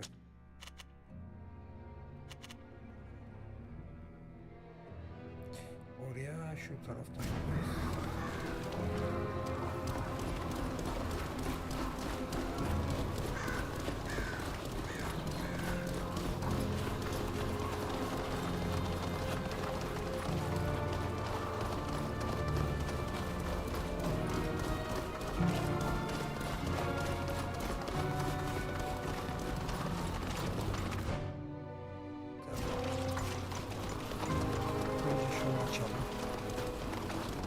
Those quick, noisy footsteps are typical of the guard.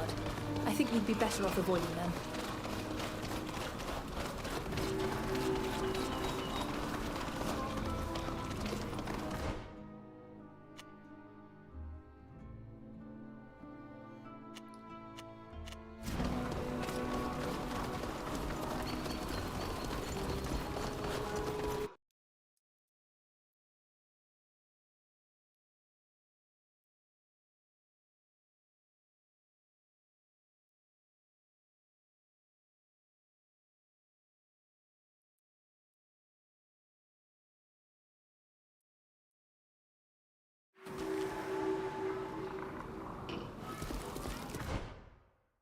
Ha, burası bambaşka bir yermiş lan.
Çok az döndü yani. Ama çok yavaş davrandı.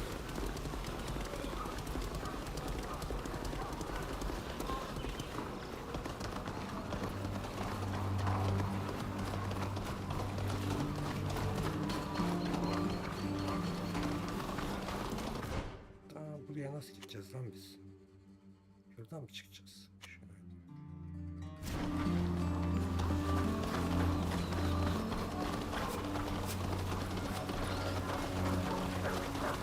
Hepsini şuradan.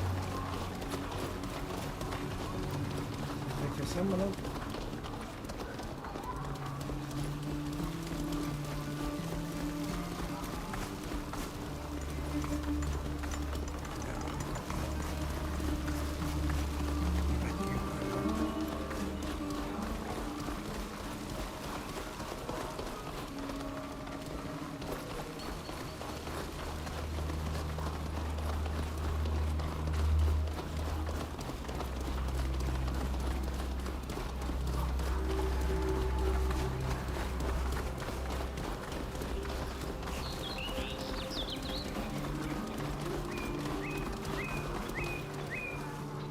Senin canın niye dolmuyor ya? Öbür günler mi? Ya dur şöyle yapsak.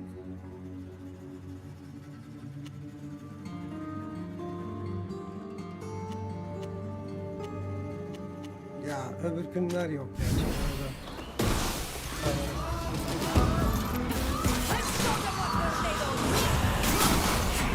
Sen bize geç.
Nereye gidiyoruz?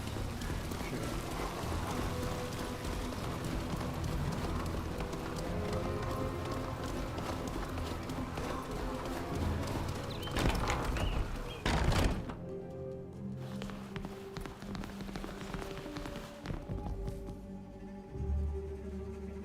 Elise, I'm happy to see you're doing well.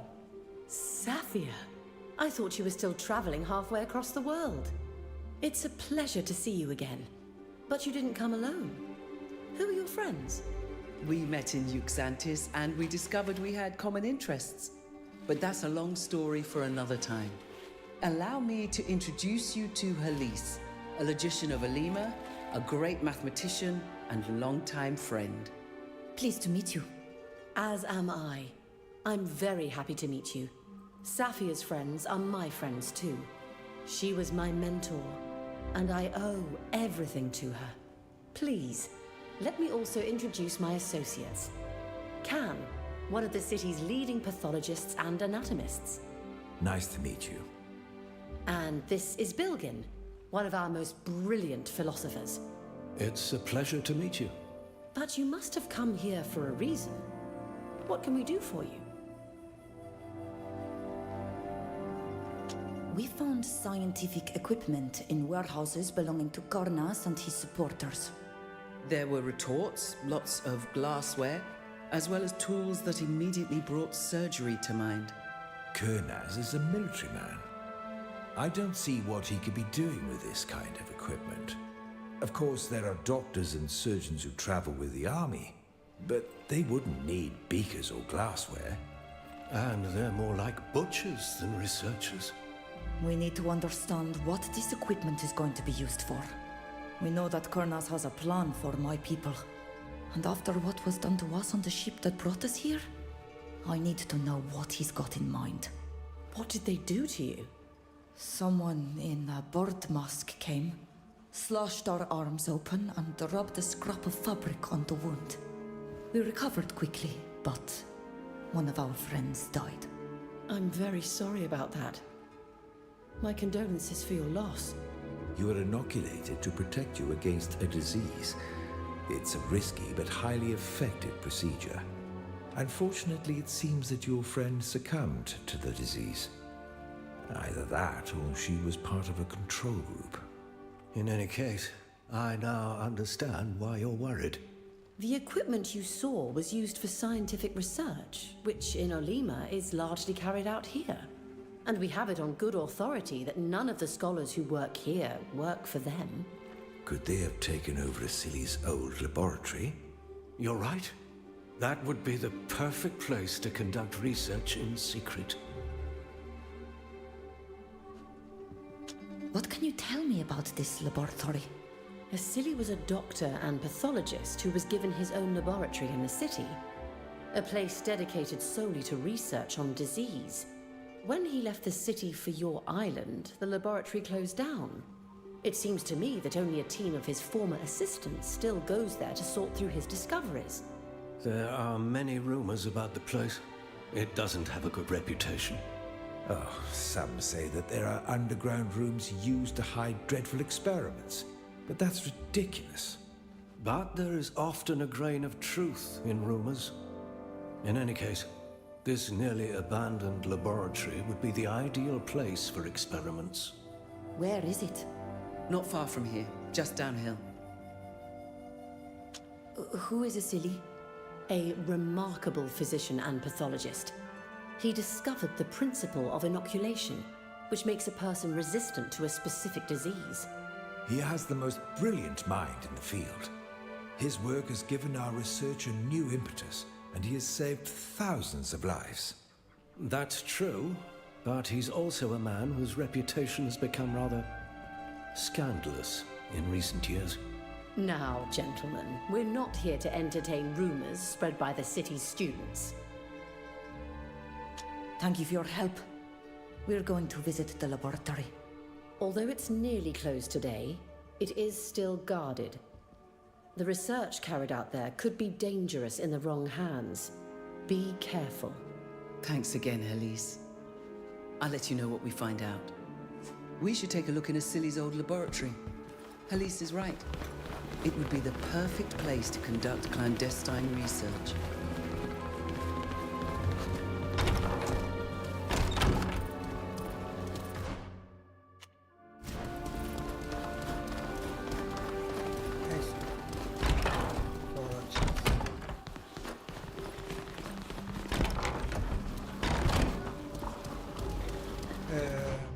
Işınlanamıyoruz. Zaten gerek yok. Işınlanıyoruz ama.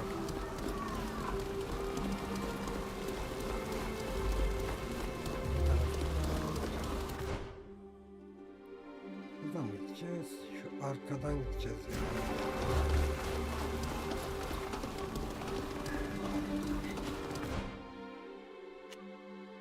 Yok, arkadan gitmeyeceğiz yani.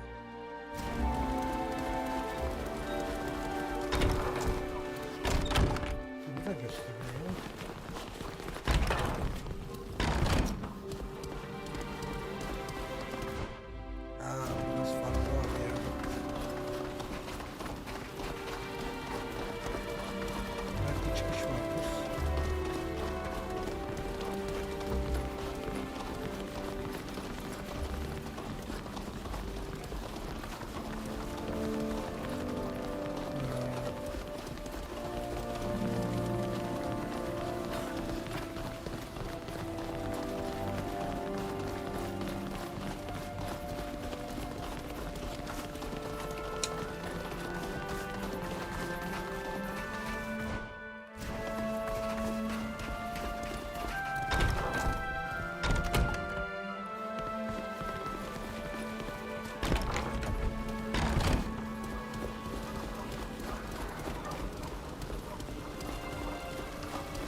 Buraya nereden gideriz ya?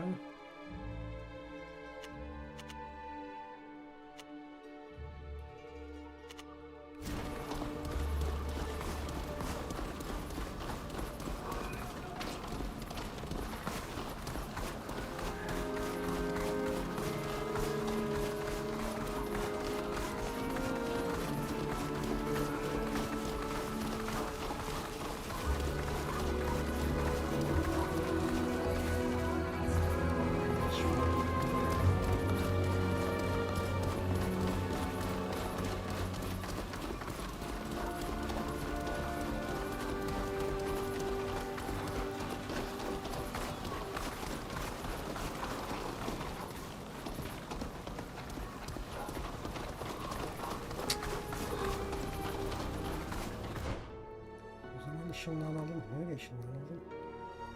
Şuraya ışınlanalım.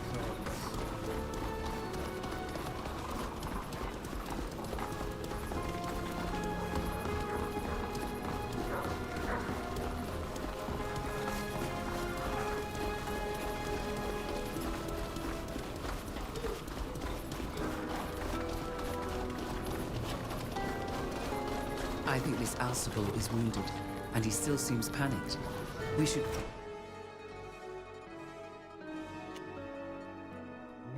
try to approach him quietly, to find out what upset him.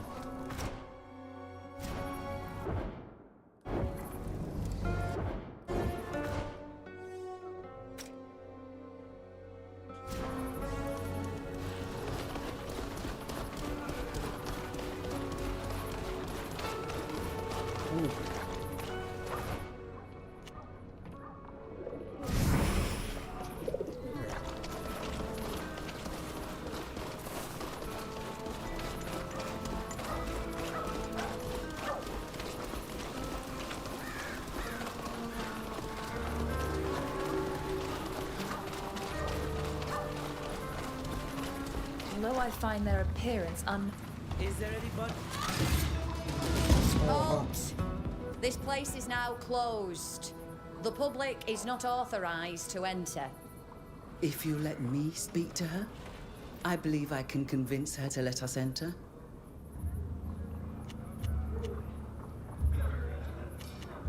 Now, keeping guard in front of a closed building is boring and tiring.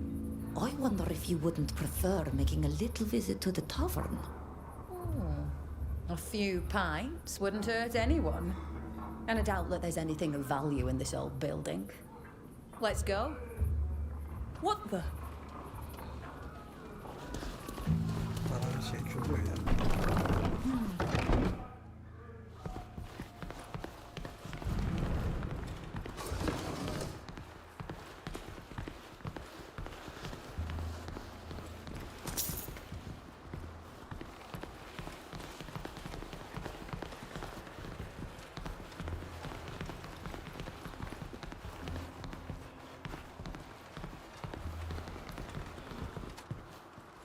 Herhalde açamayacağız.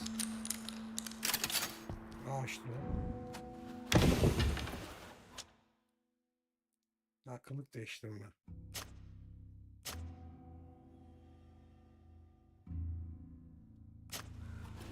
Saklama bir iş yapıyor.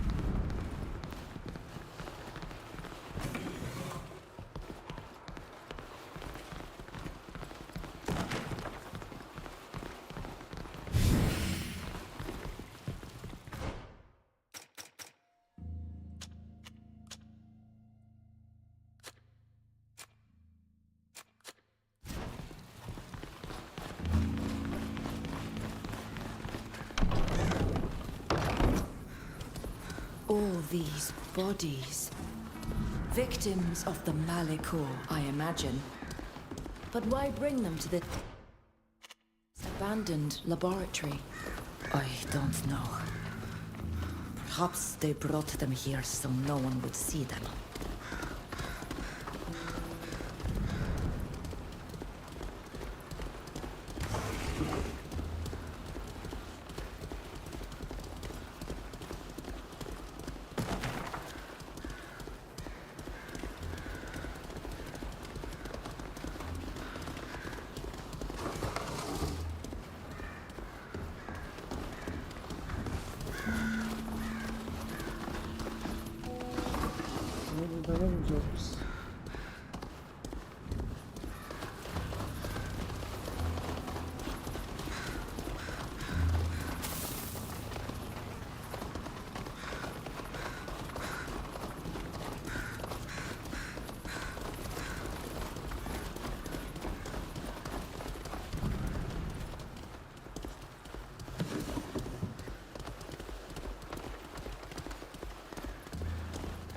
Salutations, stranger.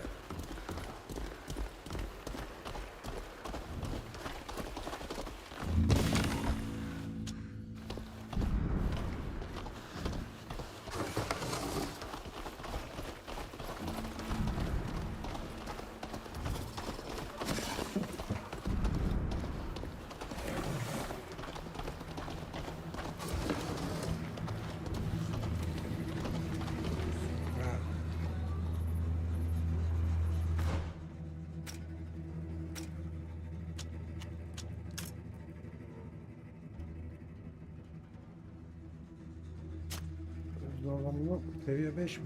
Neyin seviyesi 5 lan?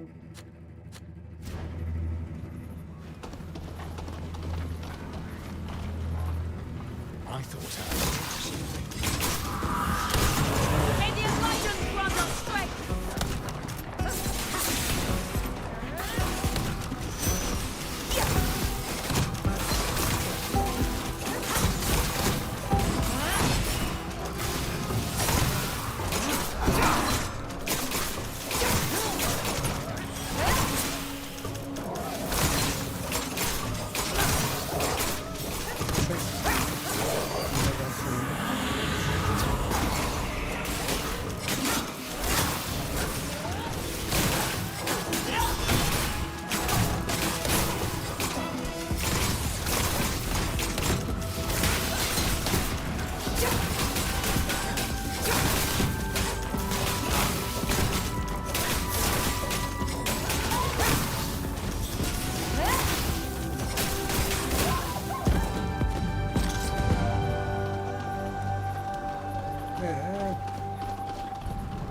Bir şey bulamadım.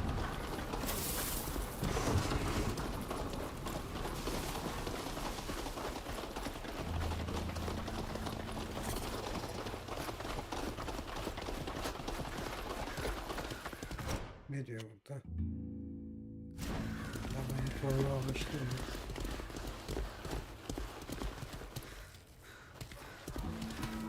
Excuse me, I've got work to do.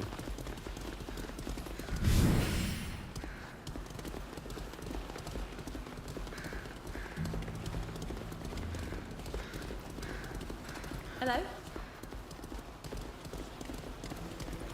Oh, you're from that miraculous island, aren't you?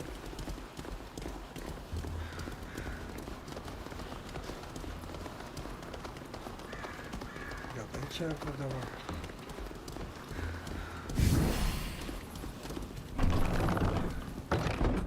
İçeride değil.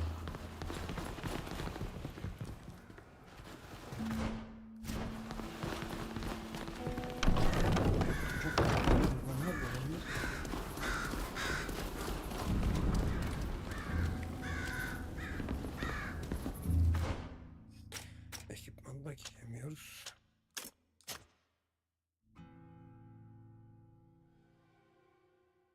Zorunluluk 5. Neyin zorunluluğu 5?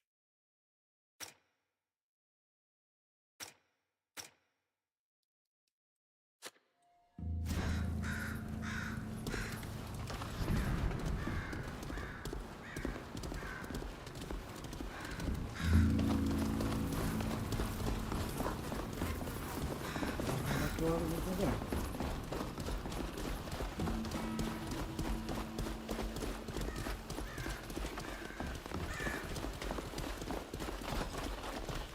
Eski de var.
Yes.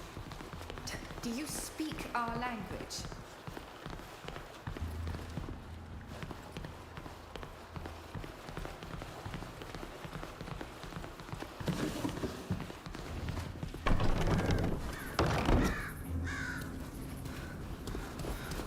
Yukarı mı çıkacağız?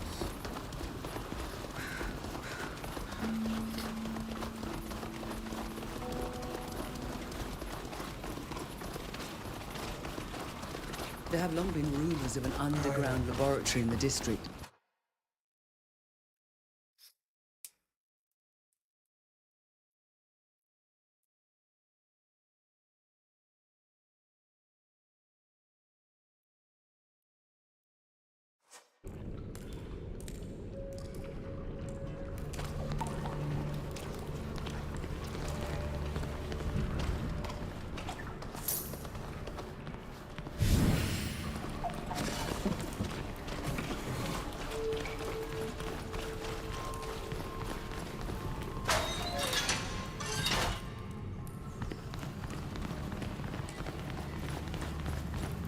These are the city's ancient baths.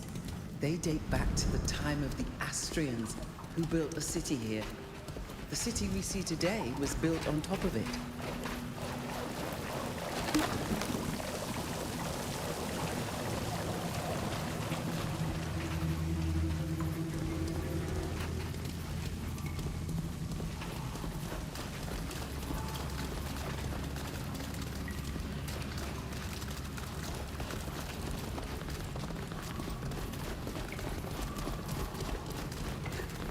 Look out!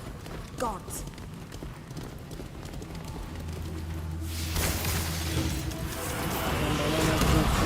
Show them what we're made of!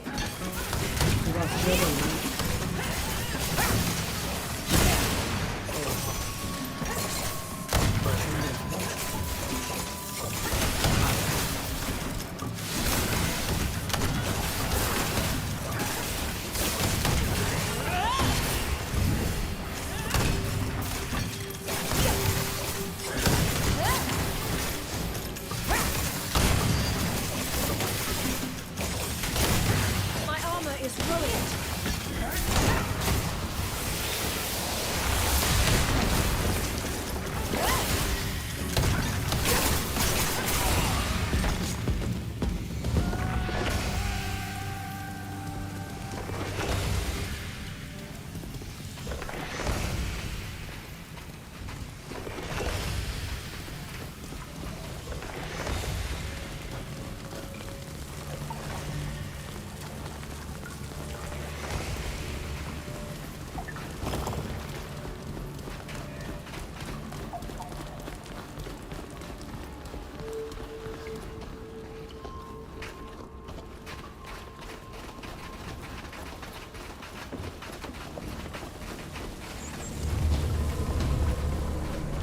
I can't believe it.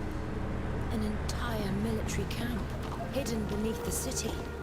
If Kurnaz wanted to stage a coup, this is exactly how he'd go about it. Maybe he's plotting something. Who knows?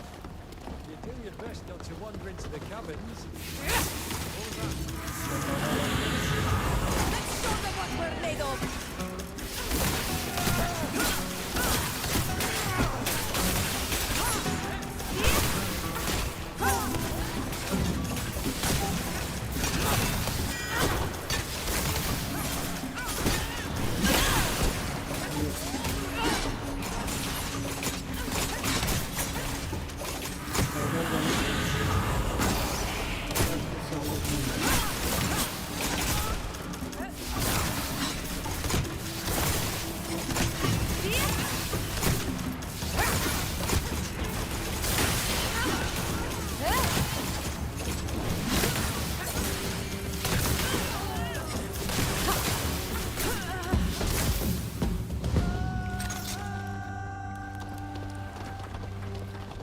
Bu skill tutarmış ya, şey alt etti.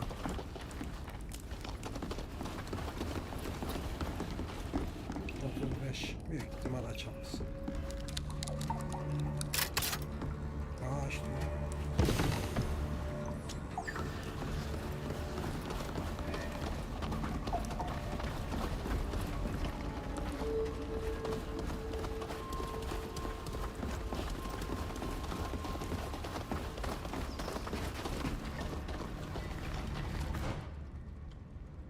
şimdi. Yükseltemiyoruz ya.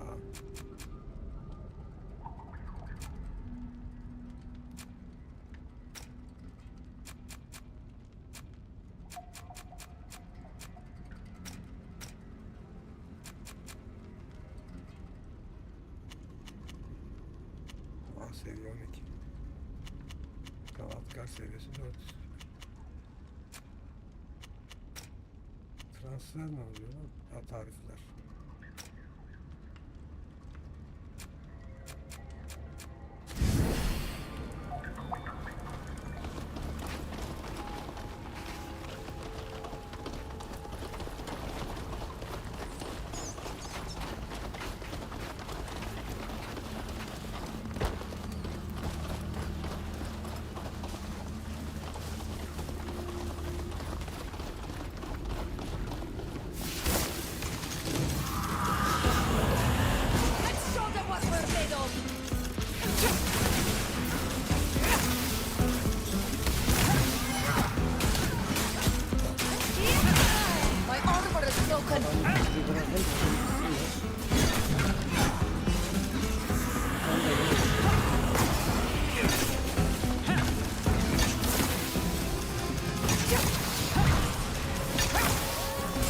Çok iyi.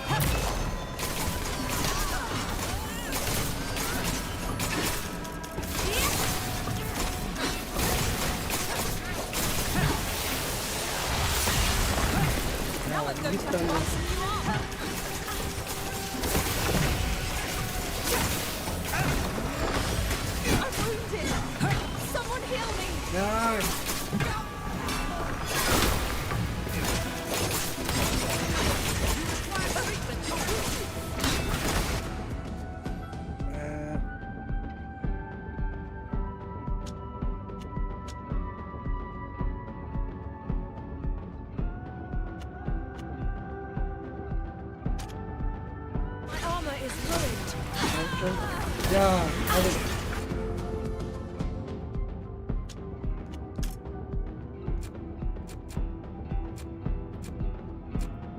Beni niye kaldıramıyor? Allah seni kahretsin.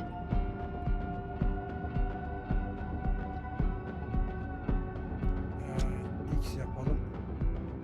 Şuna basalım.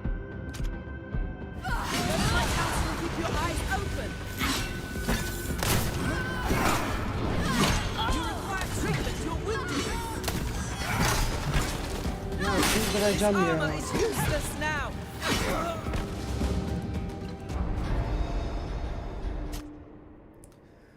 Ya benim saldırdığıma saldırsalar çok güzel olacak da. Tıkır tıkır bitecek de. Saldırmıyorlar, anlamadan gittim ya.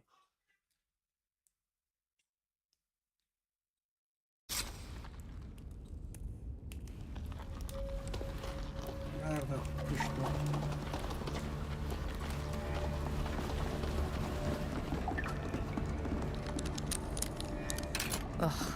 I can't do it. Şimdi açamam.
We need a key to open this door.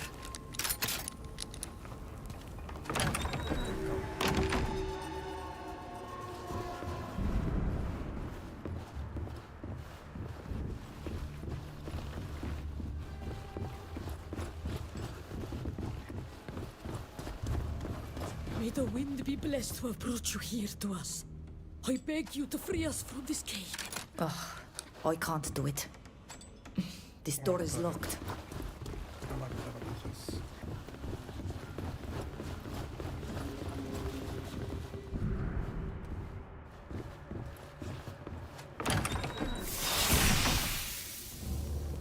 So, you're the ones stirring up all the trouble.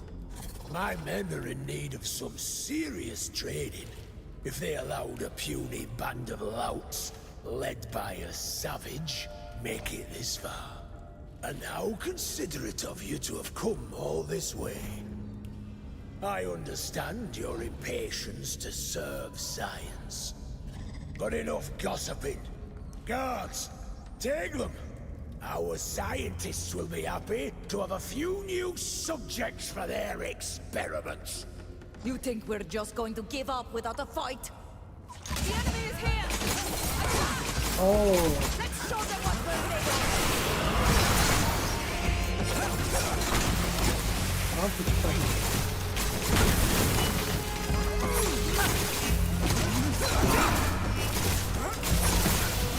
Now we've lost one of ours! We must remain focused.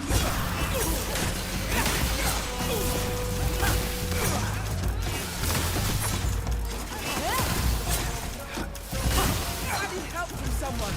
I'm wounded! Lan git şey. Salak ya. Ananı orada. My armor is ruined.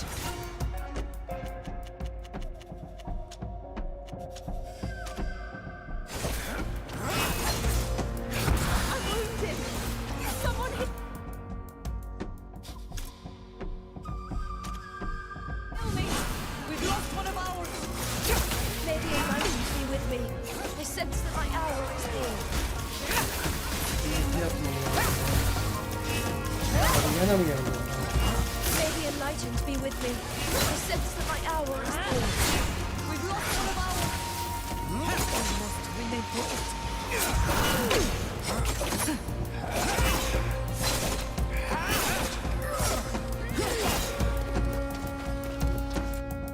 Şu fıçaları patlatayım bari.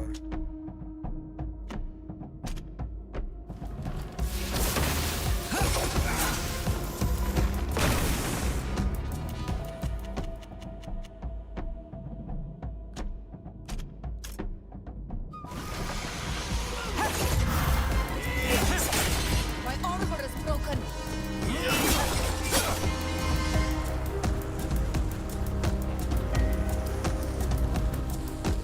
Ben yukarıdan mı çıkıyorum?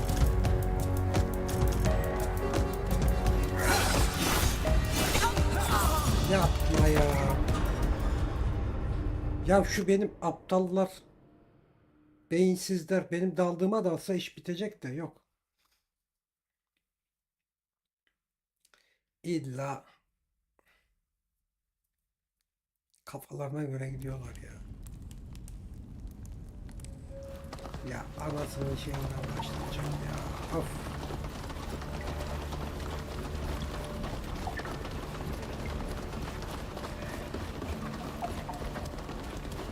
I don't have the key. I can't do it. Ananı avradım. Bunu da açamıyoruz. Şimdi ne okuyacağız bunu?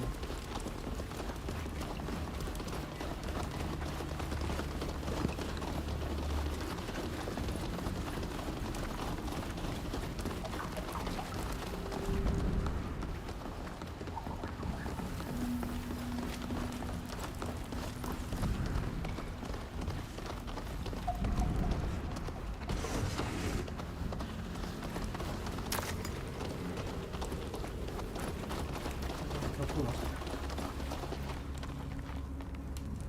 Mekanizma.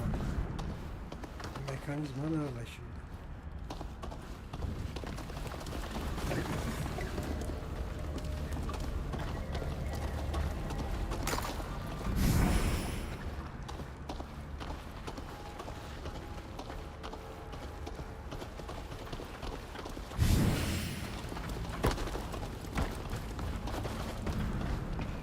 Anahtar mı?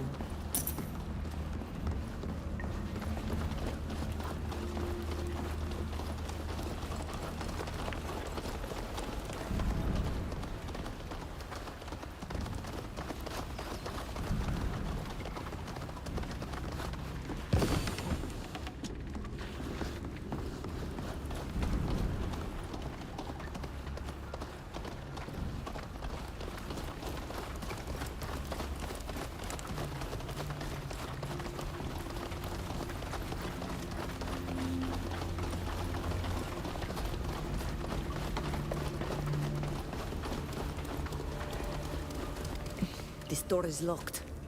Anahtar var ya.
We need a key to open this door.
Mekanizma kilitli maç.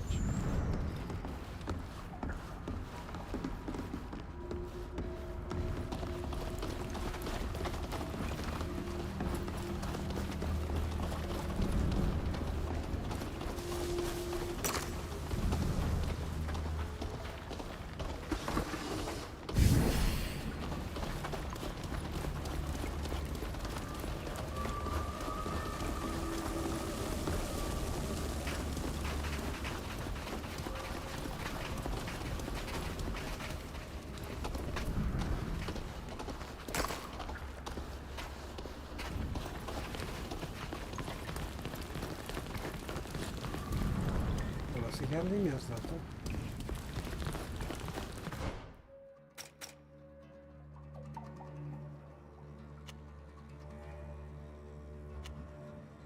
Ya buraya giremiyoruz işte.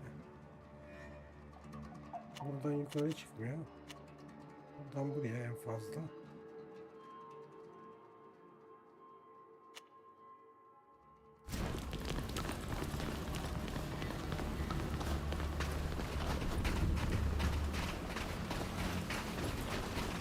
Şunun mekanizması var. Arkadan var ya.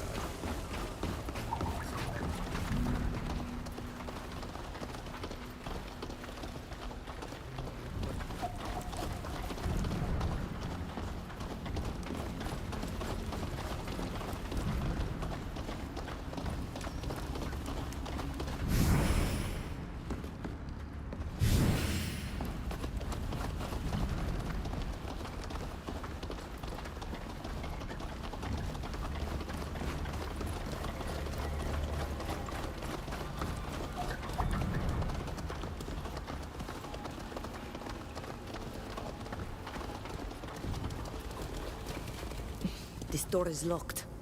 Al, anahtar var bende ya.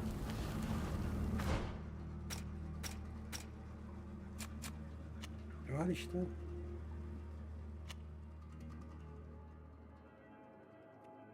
Burada işte. I don't have the key. Nasıl yok? Var. We need a key to open this door.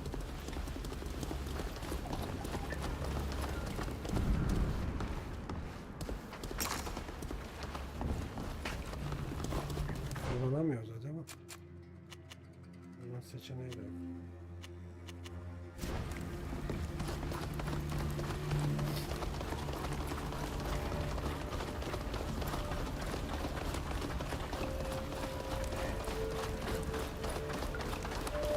Bunu kaydettim.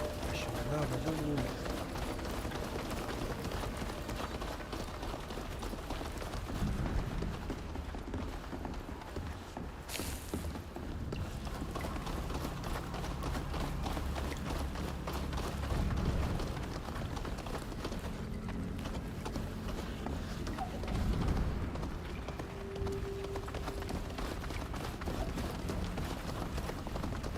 Şuradan giriş varmış.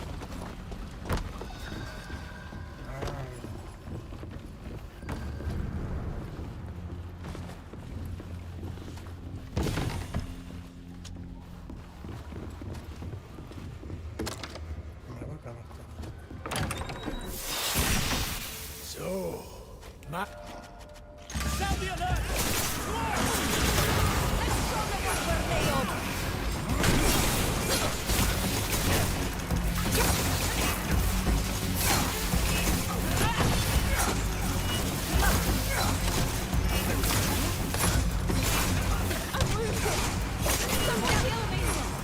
Ya gidemiyorum. Bu nasıl? Ne boktan iştir ya?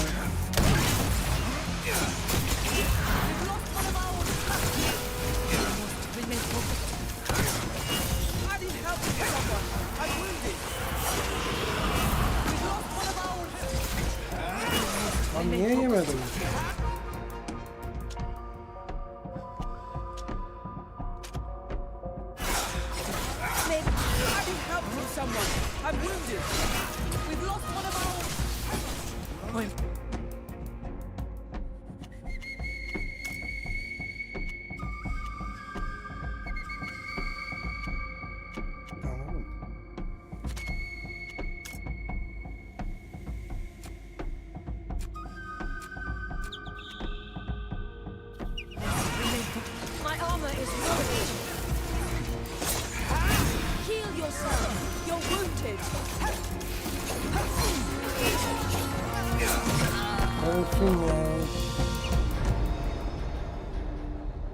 Merhabalar, kulaklık nereden? Çetede baksanız keşke. Hoş geldin Sansar. Kulaklık nereden?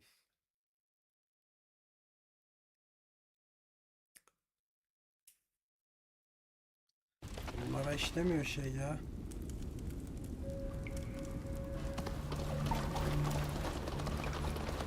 Kulaklık olması lazım.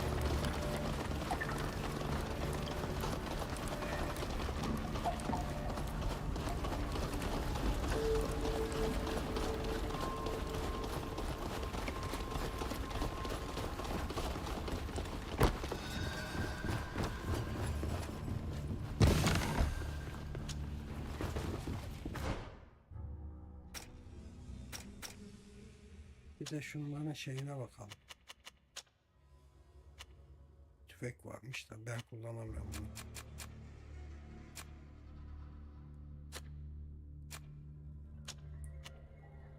Heh, al bakayım sen.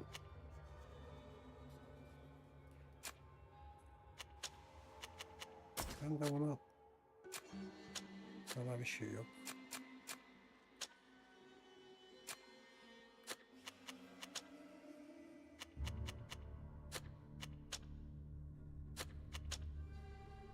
Oo. Simya bir veriyor da diplomasi ile mekanizmalar düşüyor. Dursun. Bunu hatuna veririz. Başka. Ha şunlara taş koyayım ya. Şuradan aklıma gelmişken bak.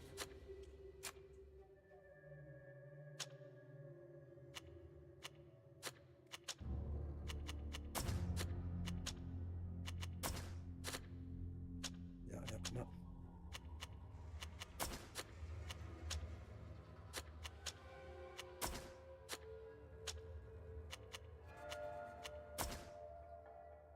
Aa turuncu şapkam varmış lan.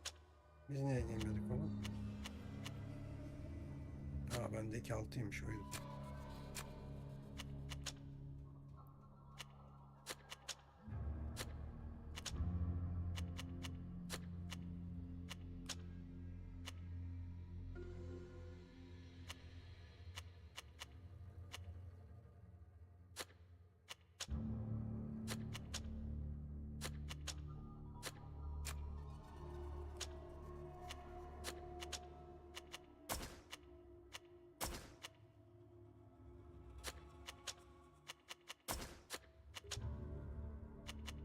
Belki biraz güçlenir bu almamız.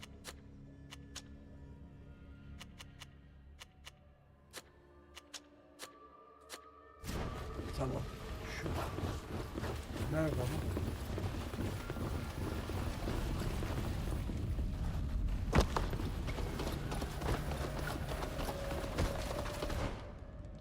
Yükselt.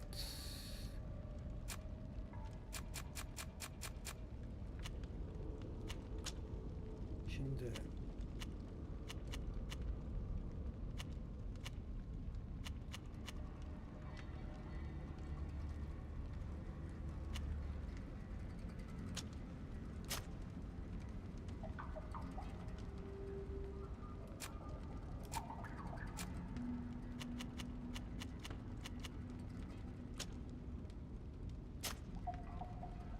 oldu mu?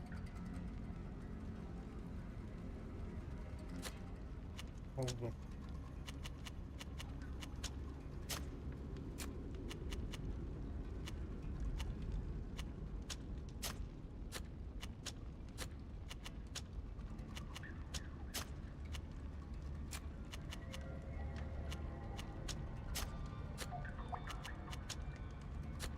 Bu kimseye takılmadığı için buna gerek yok.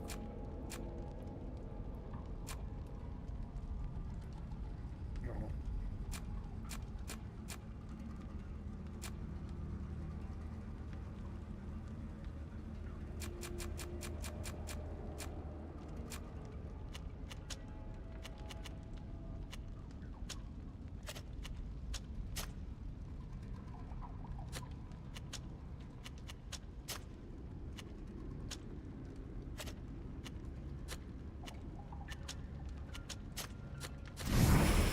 bu.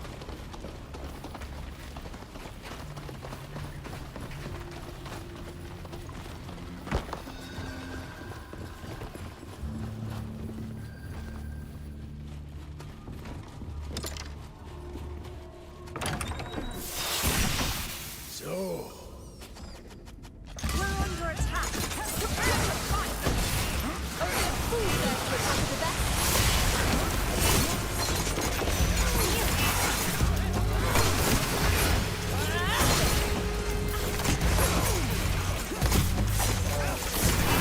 My armor is ruined.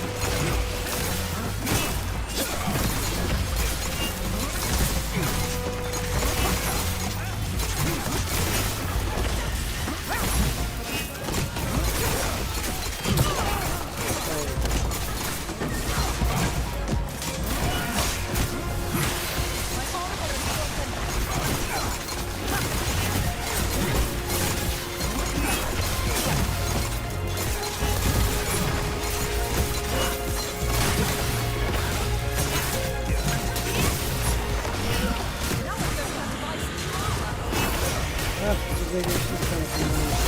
Evet, evet.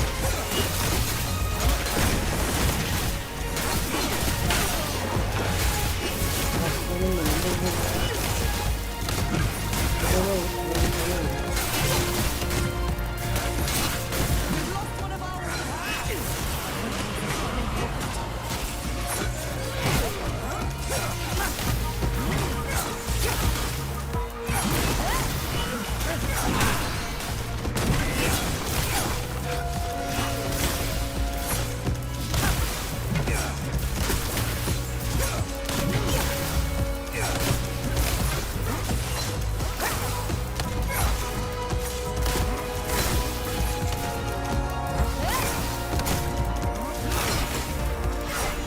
Is everyone all right?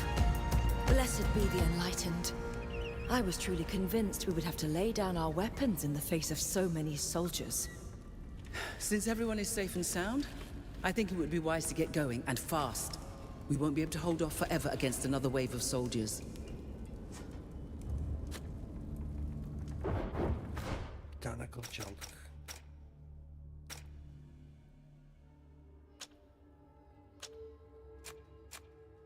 Biz kullanmıyoruz tabii ki de.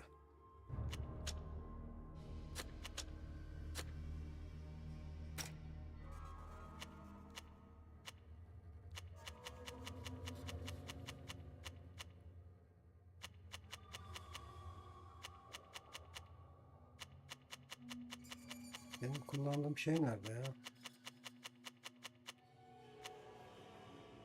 Düşmanları. Nerede o? Şu muydu?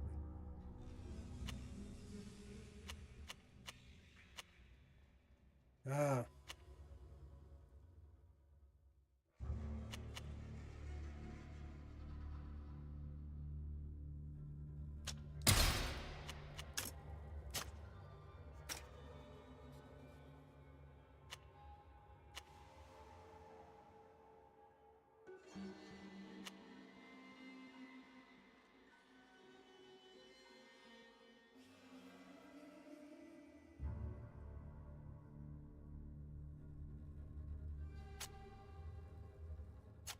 Aslında biraz çevikliğe gideyim ya.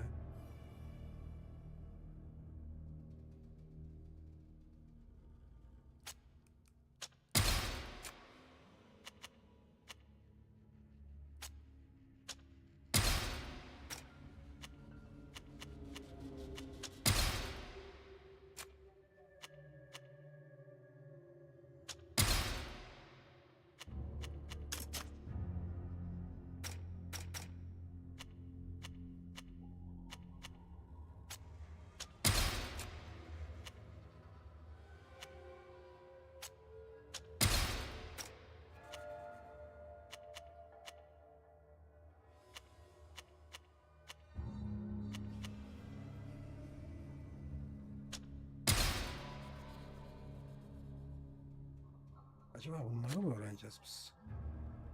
Şimdi şu ablaya belki verebiliriz çift kılıcı tek kılıcı ama çift kılıç kullanıyor ya.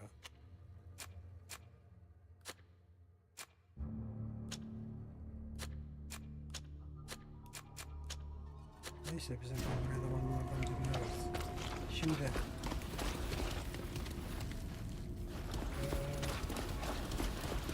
şu şehircileri kurtarsak.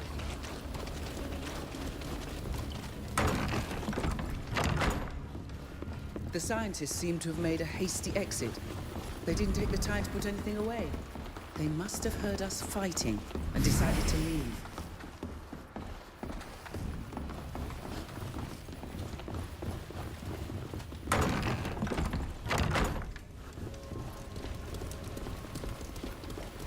Mahkumlar nerede?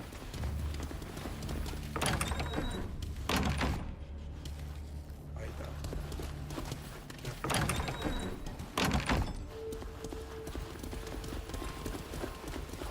What is this enormous lizard? It looks like they were preparing to dissect it. They study everything that comes from our island. Creatures and humans alike. And they slaughter them. Bunların şeyi nerede ya?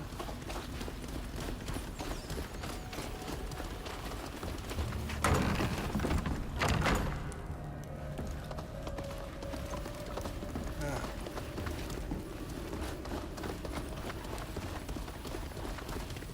This door is locked.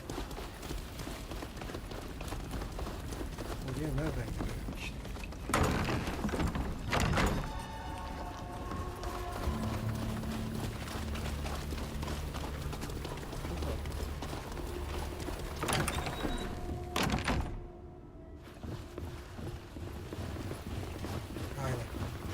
I don't have the key. May the wind. We need a key to open this door. Açar lan belki. I can't do it.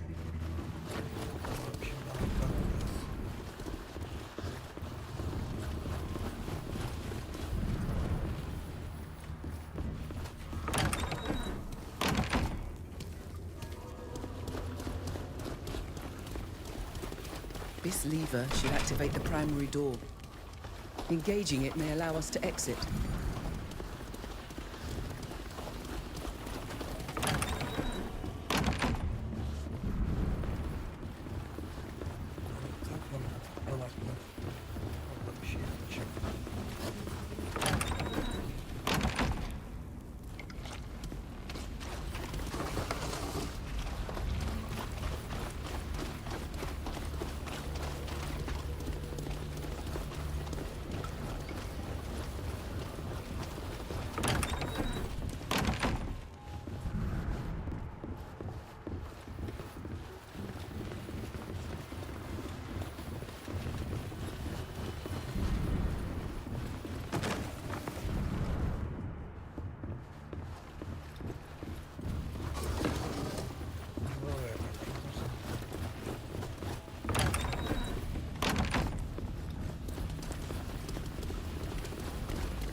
Aldık.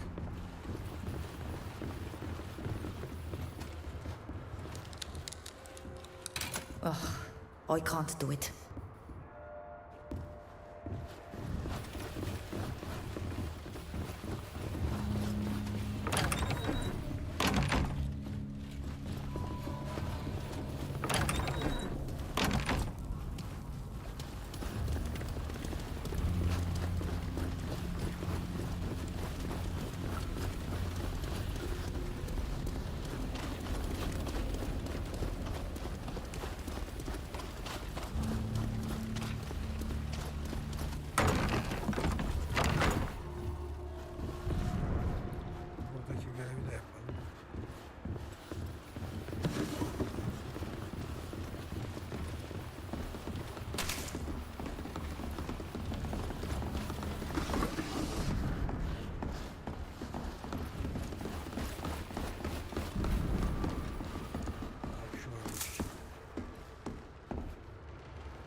The scientists kept copious notes and charts.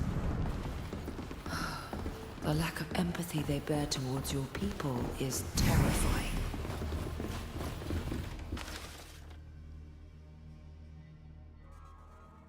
This is just what we needed.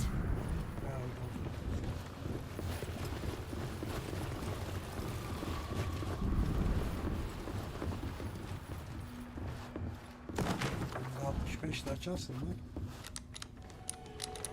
Ugh, I can't do it.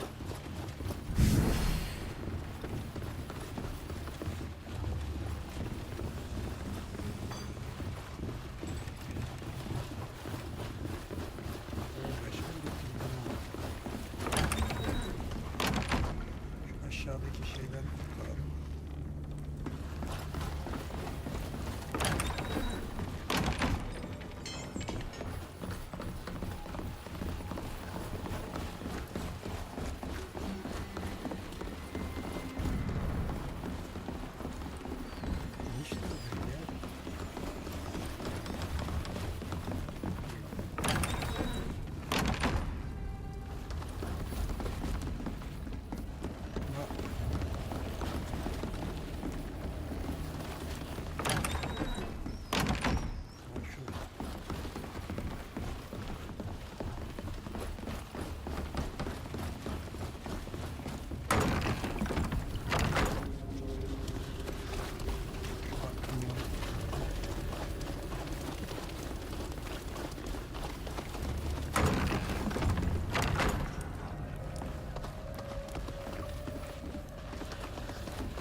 I don't have the key.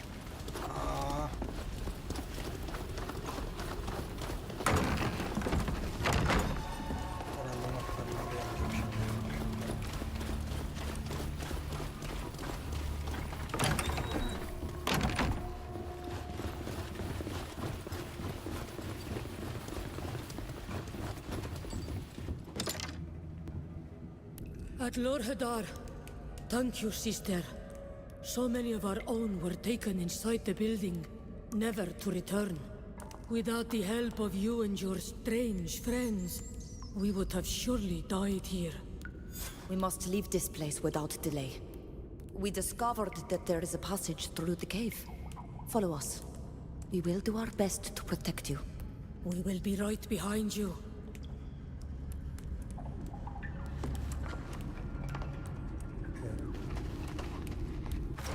Burada ne yapacağız? Ha, ayrılıyor. Bakayım.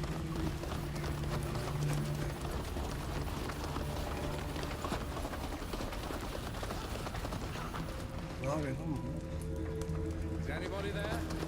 Çocuğum mu?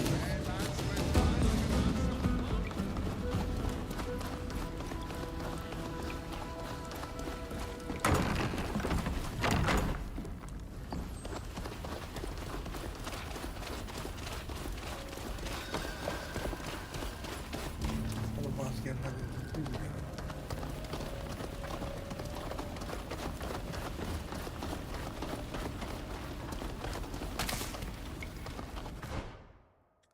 Buradan gideceğiz ya.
neredeydi ya?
We're finally out of that hellhole. Thank you. It's such a comfort to feel the sun on our faces after being locked up in the bowels of the earth. But we're not really safe, are we? They'll surely be coming after us. We've been there too. We've got to get you out of town first. Why not ask Ludwig's friends?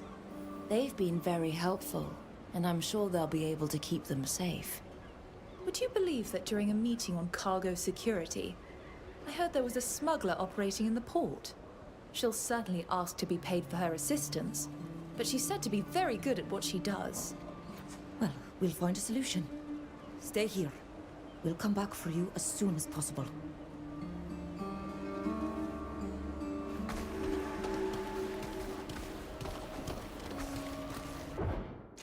Bir kayıt alalım.